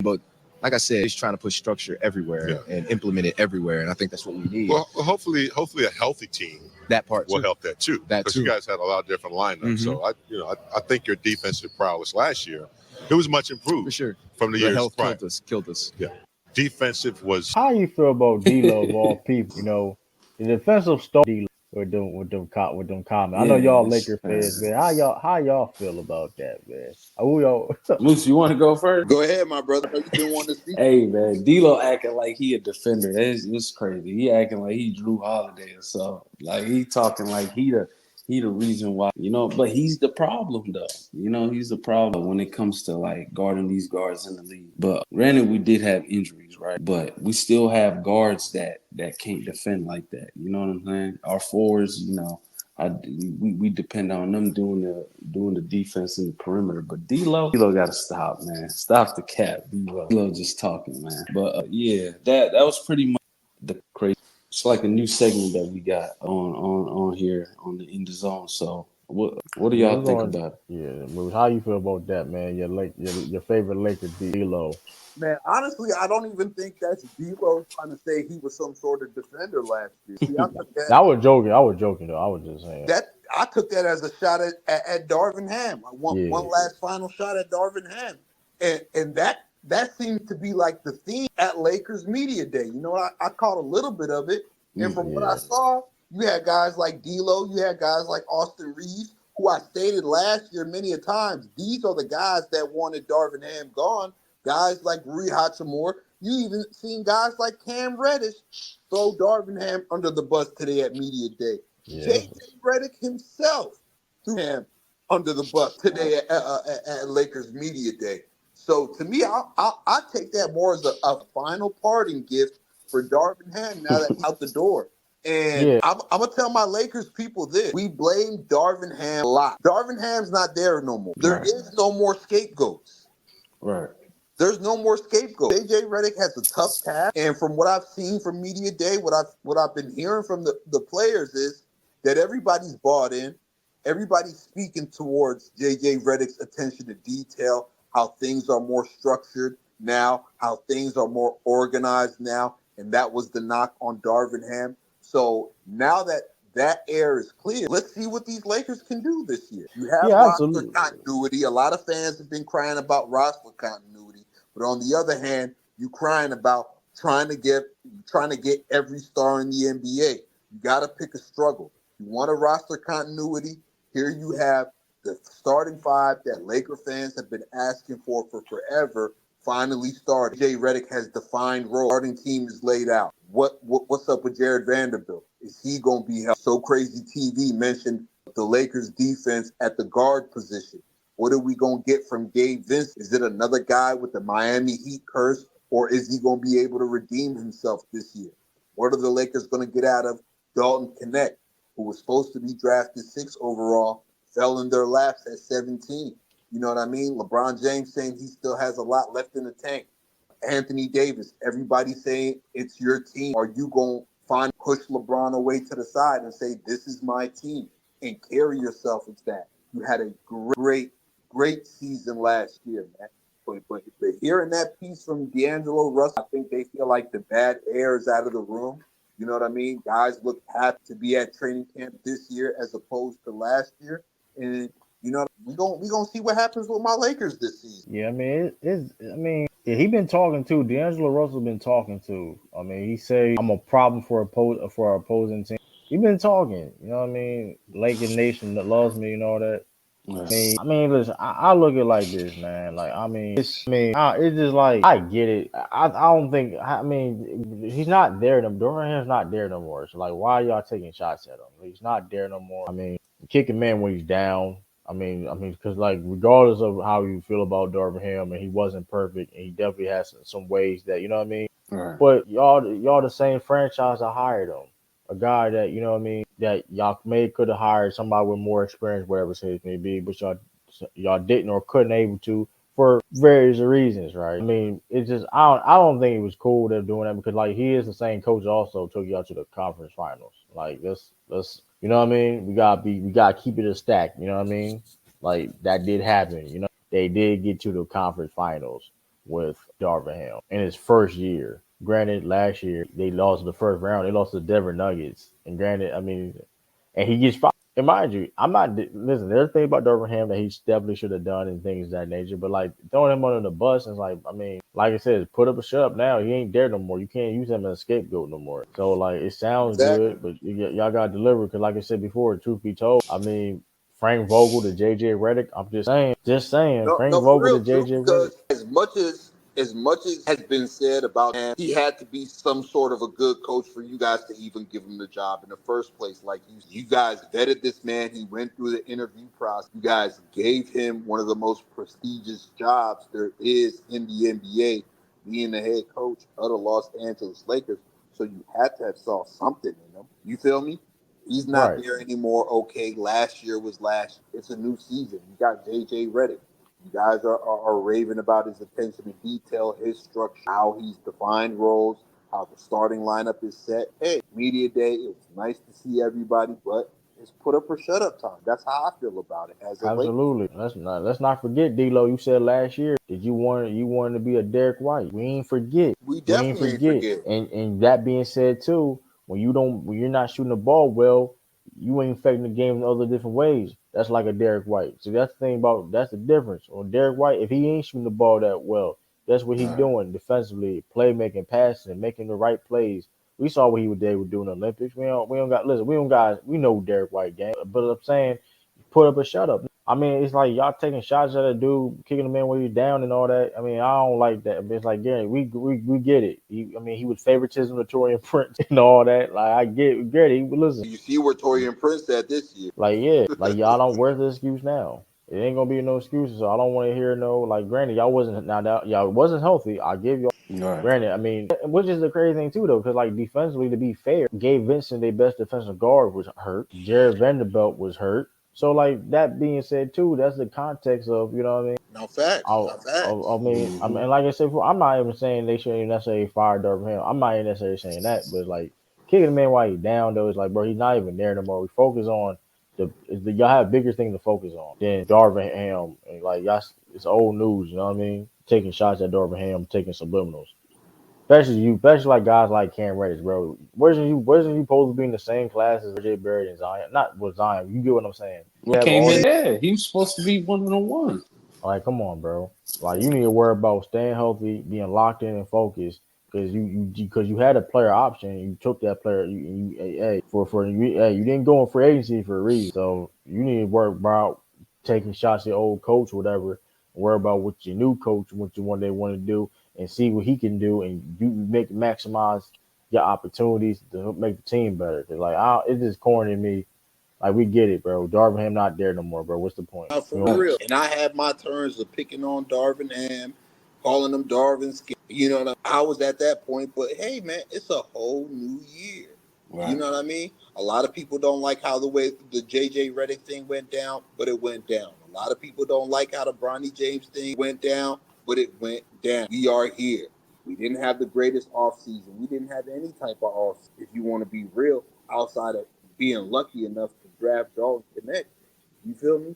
Right. So you pretty much have the same team. You have health right now. You have to understand an injury to one of these guys, and it's over. It's over before it even starts. And I'm being realistic with the Lakers. We got to keep it real. And even with Jared Vanderbilt missing most of last year, we don't know if he'll be healthy enough to be available on opening night. That worries me.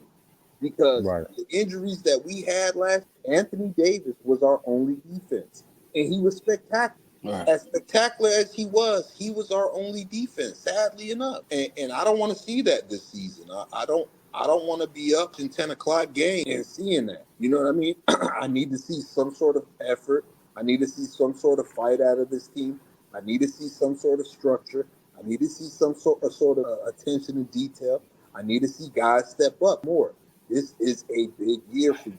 You were one of those guys that wanted Darvin Ham gone, along with Austin Reeves and D'Angelo Russell. This is a big year for D'Lo. This is a big year for you.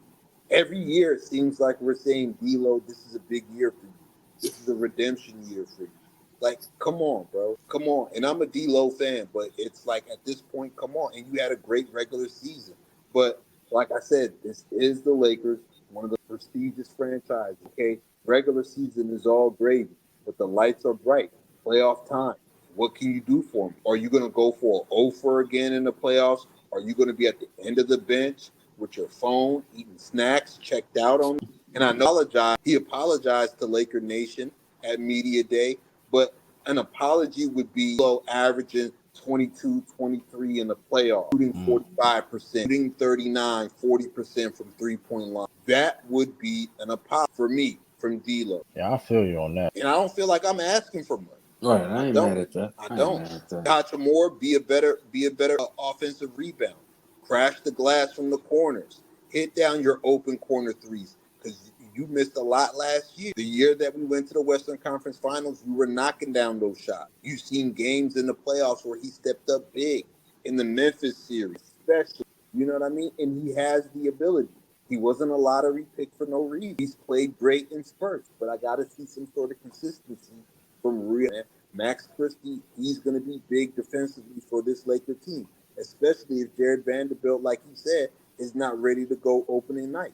4 years, $32 million. I know you wanted to get out of the shadows of him and get your feet wet on the basketball court. You know what I mean? So there's a lot of things that I want to see out of this Lakers team this year, and I feel like everything that they're saying in Media Day is true when it comes to JJ Redick and what he has going on with this coaching staff. Then I feel like this Laker team can make a Western Conference final, especially even though the West is tough this year again.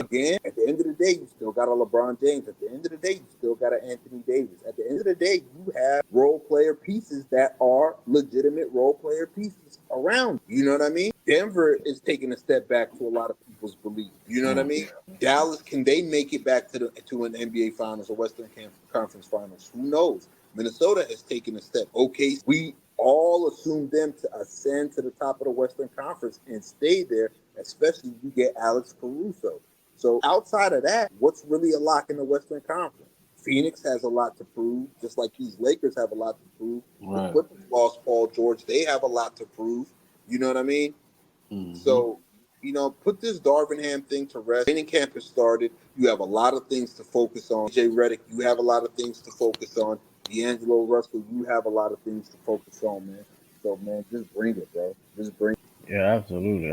Yeah, it's like it's put up a shove at this point. I mean, I ain't gonna lie, though. It's somebody on the... I should definitely get a hot seat. And Rob Pelinka, at this point, I mean, hey, we'll see. We're gonna definitely... His time, I mean, we've been wondering, like, why we've been waiting, the only person that doesn't get a chance to be on the hot seat. Hey, and we gonna talk about that definitely, later in the season coming. Just like I said, everybody else getting fired, man. Right? You know what I mean? Hey, we only can see in the future. But before we definitely get out of here, you know what I mean? We definitely we forgot about one thing. What's up? This Dwight versus Shaq beef, man. Like, how y'all feeling about this Shaq?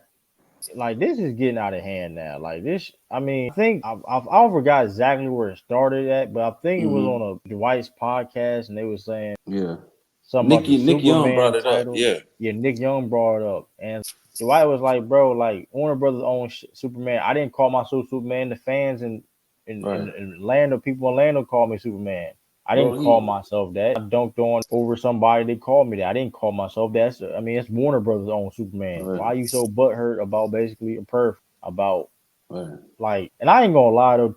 That's where it started. Yeah, Dwight low key cooked he cooked the ish out of He did. he cooked the ish out of Shaq because like he made Shaq look definitely crazy because like bro, you don't even own the Superman character and it's like he didn't. You make it seem like you make it seem like he called you that per se. Like come on. Or like you made it up yourself, whatever. I'm like, bro, you didn't come up with Superman. He didn't call himself Superman. So what's the big deal? Like the fans and people called him that. I mean, so to put the thing more in context. Hold on, because I thought I had the clip. let me see. Thought I had the phone out. There we go. Here, yeah. Thought. Let me see the overlay. Not the overlay, but here we go. Let me see. Hold up. Let me see. Boom. Now why it won't click and play? Not play, but just the screenshot. Bam. There we go. Yeah, you see this here. You could tell. This is Shaq. Well, it's cut out with Shaq. This is on Instagram. Shaq, you can't call yourself me. You had one ring that you was a role player getting. It's only one, baby. And he's saying I said it. Boy, that's how you know. Shaq, I never call myself you. This is petty nickname. This is petty. My nickname is Debo. Other people call me Superman, and we could have talked out every issue there is, but you got me blocked. But it's all love, Shaq. Keep being a legend. That's insane. Who blocked someone over a nickname owned by Warner Brothers? There's no real Superman. It sounds petty. Yeah, Shaq looking bad out here, man. Yeah, he looking bad, bro. Shaq looking bad out here, bro. I ain't gonna Shaq crack like Shaq. He crashing out. He crashing. I'm gonna be real. Shaq was like somebody really got like really talk to Shaq though. Like if any friend like because I ain't gonna lie like and this is like mind you though like. This is the same person. He talks. No, I'm not even being. I'm being serious at this point because, like, bro, what you got going on, bro? Like, I know you had your. I ain't trying to joke. You had your family. Of course, you already admitted that you was wrong what you did. So that's why your former wife ain't together, and now your kids getting older. And I think he talked about this too, being lonely because his kids getting older, getting out the house and all that. And he's always been to the. Even before all that, before he's had all the, he wasn't lonely per se off his own word. He's been always sensitive. Now it's like, it is a middle-aged crisis going on at this point? Because he's been doing this, but now it's like, it's getting to a point where it's like, bro, like, to point where Rudy Gobert is saying, like, bro, you don't gotta do this to be relevant, bro. I just saw 5 commercials you last. To your own point, Shaq. Why you gotta keep on doing this petty stuff for no reason? It's corny, bro. Like, honestly, bro.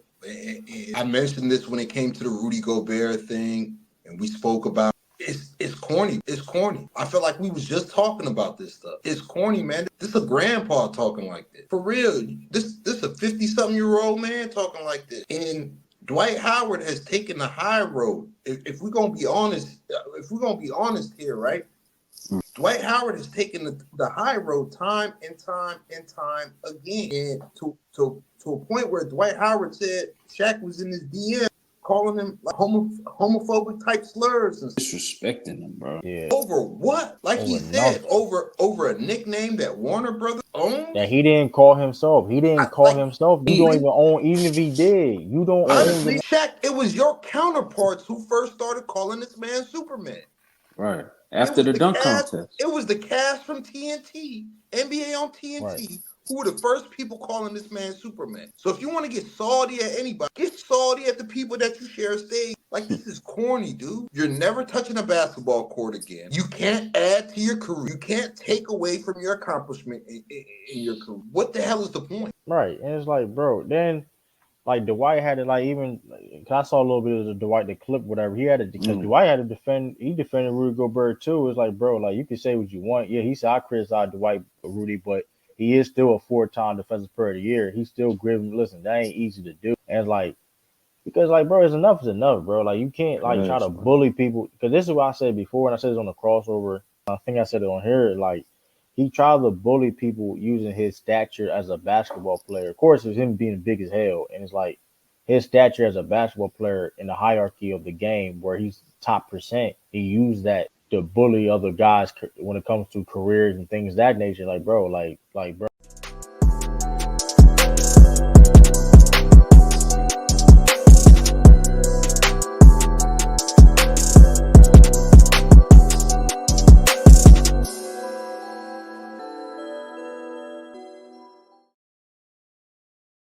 To take away what you did, like, but at the same time to downplay The last time I checked, Dwight, all that, because it's hate. Dwight Howard is a better Orlando Magic player than he ever was, bro. Like he's the best Orlando Magic player of all time is Dwight Howard. It's not you, Shaq. It's not you. Sorry to say, it's not you, Shaq. It is what it is. Like I'm not even going like mention the basketball side of this. Like as a man, like this is corny, bro. Right. And you don't helping nobody. Like you're not even helping anybody. Like I think Carmelo had to say something about it. He told us like, bro, nobody coming in to train with Shaq. Like, what is Shaq going to do? And if you guys remember this, right? I mentioned this on one of our episodes, either last week or the week before. Like, I called Shaq out for this. Like, why aren't you putting your arm around these young dudes? You supposed to be OG and all this stuff. Every young dude with some sort of talent at the center position, as soon as they walked into this NBA, instead of you putting your arm around them, you were throwing dirt on their name. Absolutely. You were throwing dirt on them and masking it as you're trying to give them some type of motivation. Masking it as tough love. That ain't motivation, bro. Masking it as tough love. They did it to me. Bill Russell and Kareem did it to me. No, they gave you fair criticism. They wasn't doing what you're doing now, cut bro. It out. Right. And those dudes put their arm around you. They took you in. They took you in. Like, you ain't do that with these young cats. You ain't do that with these young cats. Be an OG. Take them to the gym. Right. But like, not even or just talk to them. You're trying to bully these dudes with your career accomplishments and your stature in the game, bro. That ain't cool. That ain't fly. That ain't no OG stuff. That ain't no unk stuff. That's corny, bro. That's so I'm trying to figure out bro, what he been hating on him since 08. Yeah, what did Shaq do to really like not necessarily like pass the torch, but like give wisdom? Like what did Shaq have done? No, he didn't do that. Like exactly to the new energy and the bigs. He did nothing. It's like you've been hating. Like you just said, we talked about before. Victor Wembanyama, he said Victor Wembanyama can't be dominant. Hating again, well, not necessarily hating, that was his opinion, but like he do so much stuff now. It's like, bro, you may have to think, is he hating or not per se? Because I think it's more hating than not because he do this stuff too many times. It's like, bro, and it's like we get it. Then you talk about people don't deserve money and things of that nature, and like, bro, you act like Rudy Gobert, bro. Like I said, shout out to Dwight Howard for mentioning this. Bro, Rudy Gobert from France, bro. Like, it's not a lot of dude. He's one of the greatest players to ever come out of his country. He's an inspiration. Thanks. And I know people, and I say this multiple times even before this, but people going to laugh and joke. And I know we pre-recording this and people going to say, well, you capping, but that's you can laugh what you want. Rudy Gobert, I respect it. The fact that he made it where he's at, bro.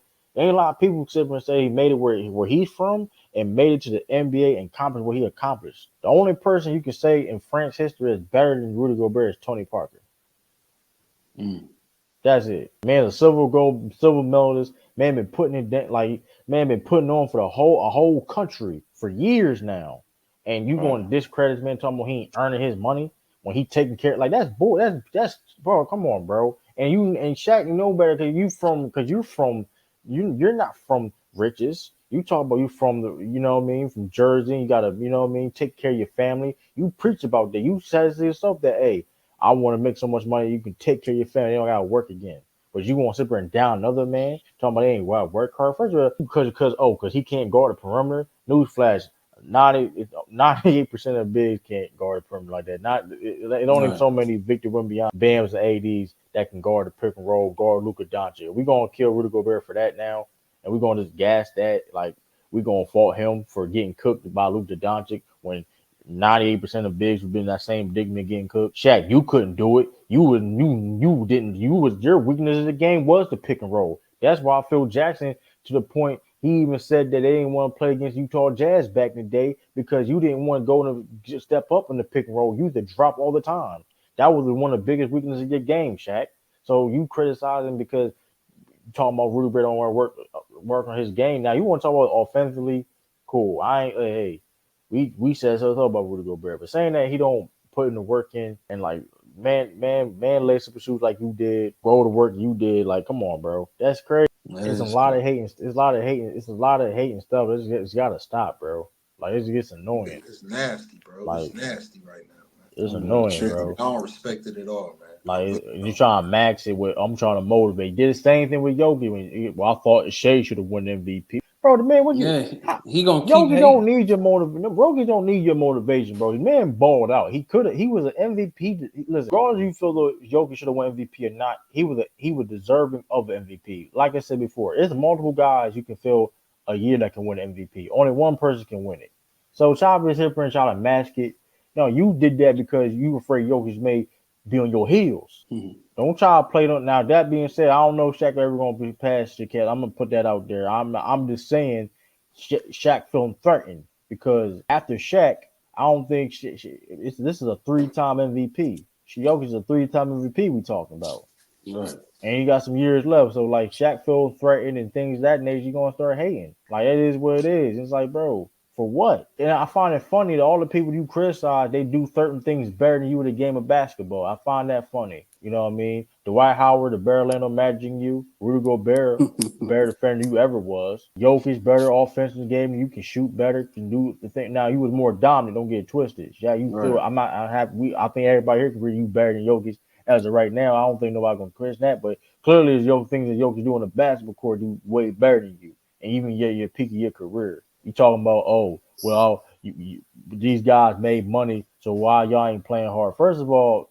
inflation, Shaq, for one, inflation, and two, when he brought up the money about Rudy Gobert, inflation, for one, like $100,000, because you talking about Bill Russell, $100,000 back then in the 50s was a lot of money. Like, it may not be a lot of money back then, like right now, I mean, but back then, you made $100K back then, it's like $1 million back then, bro. So, like, miss me all that hating. I'm trying to do it to motivate, man. Get out of here, bro. Cause you haven't what young person you really help. I'm not buying it. I'm not buying it, man. You ain't Bill Russell out here mentoring Kobe out here. You ain't Bill Russell out here talking to the youth of Kobe and and giving him the game. And mind you, Bill didn't have to touch a basketball to do that. He just talked. What do you see here? And you know what I mean.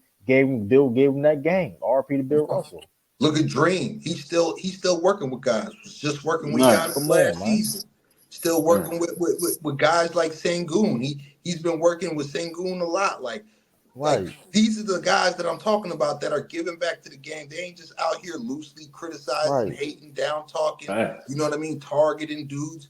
These guys is guys that's trying to pay the game forward, bro. Absolutely. And he's not doing his job, man. If you're gonna be a teacher, if you're gonna motivate and teach. Absolutely. Like flat out. Absolutely. And like I said, cause we see more of the negative than the positive. Like that's all I'm saying. Like, bro, we ain't acting you. And granted, Shaq, you a busy person, so I ain't saying like, and I'm not saying he needs the best to be in the gym with people, but at least give somebody like advice, a positive. You can be hard on them, but also give them that love too. Like, bro, all that tough love, bro. Like, stop it, bro. Because people they gave you fair criticism for the things you was doing, bro. You was out of pocket things at times, and people, bro, listen, you were phenomenal. Like, come on, nobody ever denied you being a phenomenal talent. You legit calling people out saying they ain't good enough. Oh, they need to do. Oh, yeah, I need 30 and 15. I need 30 and 15. Do I have like a 20-some 8 game? I need 30 and 15. I don't care. I need 30 and 15. Like, come on, bro, stop it.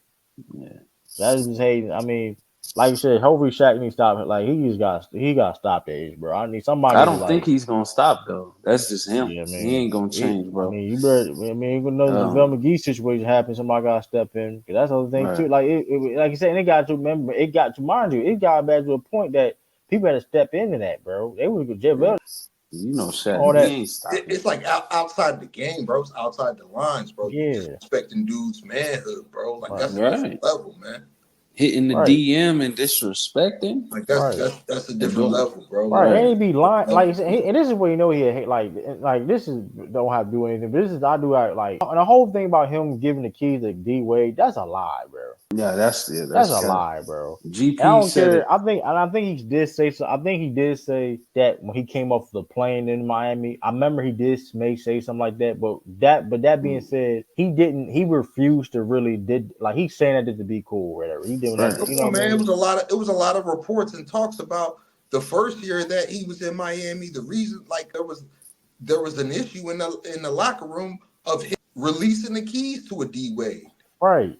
Gabe Perry had to tell them, dude, bro. And that's what I'm saying. Then Shaq wanted to sit there and take credit of that. Like that's crazy. Nah, But he like can't Shaq, take credit, D-Wade bro. credit. Like, come on, actions bro. speak louder than Shaq, the words. Shaq really looking bad out here, bro. Because actions speak louder than words. I remember, I think when he first went to Miami, I think he landed in Miami. He did say that like he was going to help Wade out or whatever case may be, whatever. That was media talk. But that was exactly. And like, bro, you wasn't, bro. You Gary Payton one. You trying to get. In fact, he trying to take credit for that is nasty work, bro. Gary Payton had to It's tell him, nasty. bro, like, yo, like we need this young guy. Right. Get the keys, man. And boy, then he tried to say in that one of them games after they went 0-2, he was like, oh yeah, I gave it to D-Wade. Oh, capping, man. Stop the cap, man. Stop the cap, man. You looking crazy out here, Shaq, bro. You out here going, but like you look crazy out here, bro. Shame, bro. A lot of these legends going out sad, bro. Like, yeah, bro. Come on, bro. You need to worry about you revered as it is, bro. But like the last like post-retirement, bro, like you've been going out sad, bro. Right. Doesn't he not know he got one of the most dominant seasons? Like, bro, like as a Shaq, player, bro, like forget Come like, on, the bro. name Shaq, the brand Shaq. Shaq. You an icon, bro. Like this is corny, bro. This is really corny, bro. Yeah, corny as hell, man. Hey, Dwight Howard said, "Ain't no coming back." After what he said, "Ain't no coming back." He said, he took the high road though, but he said, "Ain't no apology. You can't apologize after doing that." Dwight Howard fuck around and apologize, fuck Shaq up. Because before he did that, Dwight Howard fuck around and fuck Shaq up, bro. Hey, before the DM stuff where it got really nasty, it was just hate of just the Superman name and all that, you know. Corny though. After but Howard is right. He didn't call himself that. But even I if never he did, heard though, him say that. But even if he did. But even if he did, like you really, you beefing off of this? Off a nickname is crazy. Off a nickname is crazy. Like, bro, like you beefing off for real right now? He acting like he the first one that said Superman. It's crazy. Like, come on, bro. I think like I said, he was dunking in practice, and they called him Superman and stuck, and so that's why he did in the dunk contest. And like, bro, like he tried to apologize. He tried to apologize after the DM stuff. And Howard, I watched the show with Nick Young and them. And Howard, I don't know what did. So did he say any? He said no. He said he called him a slur in the DMs. He called him a slur in the DMs. He disrespected him. He disrespected him. That's what Dwight Howard was basically. That's why he disrespected him. And then Howard said, "Ain't no coming back. There's no coming. You can't apologize after." Dwight said he ain't even like. He said he don't want to repeat what was said. He don't want to show what was said because it was like, you know what I mean? Oh yeah, he getting canceled. Your Shaq probably get canceled then. Yeah, you know exactly, bro. You can imagine what. I know what you know, especially Dwight, the news. You know, we ain't gotta get into it. Dwight, hey, listen, it is personal business. Listen, I can put, you know what I mean? Hey, listen, it adds up, y'all. Hey, 2 + 2 = 4, y'all. Listen, we ain't going. Listen, y'all can put it. Listen. Oh yeah, y'all can put it together. Hey, you know what I mean?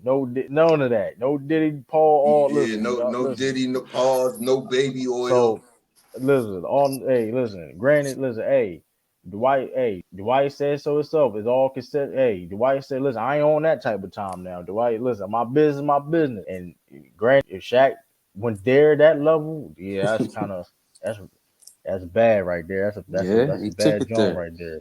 He need to focus on giving game back, man. That's what he got to do, man. That's the other thing too, though. That's why I like Dwight, because Dwight could expose the DMs. You done. You done. But then the public will be playing it like Dwight Howard, the bad guy. Like, I don't think because Dwight. Here's the thing about Dwight. Dwight already came out and said, like, bro, my business is my business. Whatever, I ain't got to address it. Like, it is what it is. Like, but like if that came out, like I said, he exposed them DMs. You know this. I mean, any type of slurs in that nature. You know what I mean? Shaq. You know all the sponsors he got. That's what I'm saying. The brand and all that. Yeah, like Dwight Howard really spared him. Yeah, so it's like that's the other thing too. Like somebody got to check Shaq, man. Like Charles and Kenny, man, Ernie, man. Come on, tell Shaq to chill, man. They got to put hands on him, bro. Shaq is Shaq, bro. He ain't stopping, bro. He been doing this Howard since 08, man. He been hating on him since 08. This is when it started. After the slam dunk contest, when he did that dunk, when he did that Superman dunk. And then he had the cape, all that. That's where it started, bro. Absolutely, man. Yeah, but I don't know. Yeah, but that's crazy though, man. But like, yeah, man. We about to, like I said, it's about that time, man. We about to wrap this up, man. Another great Right. episode Another one. of In the Zone, man. Another In great the episode. zone. Hopefully, like I said, shout out to hopefully, like I said, I know the hurricane down there with Renegades. Yeah, Hopefully I hope all he's right. good. Hopefully he's all right. Like I said, I'm gonna check already, but I hope he's all right. That also too, prayers to everybody that's affected by what I don't Salute, even man. forgot the Hurricane hurricane. Helene, man. Hurricane Helene, man. I just dodged that joint, man. I just dodged that joint, man. Man, we were expected to get some real damage. Thank God. Thank God. Our damage was minimal. You know what I mean? So Right. thank God for that, man. But shout outs and prayers to everybody who was affected by Hurricane Helene, man. Yeah, absolutely. Hurricane Helene, yeah. Prayers up and everything. Like I said, it's definitely no joke, man. Like hurricane ain't no joke with play with. I mean, it's unfortunate. So I mean, yeah, shout out, like I said, shout out everybody. Like I said, man, peace, love, everybody supporting the show, the In the Zone Everybody podcast, man. support the show, man. we Make sure you very subscribe appreciate to y'all. everybody on here, man. Subscribe to True the King TV, man. Subscribe to So Crazy TV, Absolutely. man. Subscribe to Renegade 504, man. And subscribe to yours truly, man. Moose Talks Hoops. You already know, man. We got the realest chat on YouTube. It ain't many of us, but less is more. So there's plenty of us, man. We about to get up out of here right now. But make sure y'all smashing that like button, sharing the video as usual right here in the zone on FYF Sports Debates, man. Make sure y'all stay locked in, man. Salute to everybody that has shows on this platform. Support everybody on here, man. It takes a lot of work to pump out this content for you, man. So salute to everybody. Salute to everybody that watched the stream, joined the stream, liked the stream, chatted in the stream, is going to leave a comment after this, man. Salute to all y'all, man. We couldn't do this without y'all, man. Keep supporting the fan, man. We about to slide up out of here, man. Salute, Before we do, we going to let the outro sing, man. Peace and love, y'all. Peace and love, man. We out of here. Peace. Time to get into only, it's the only way to, it's the only way, it's the only way.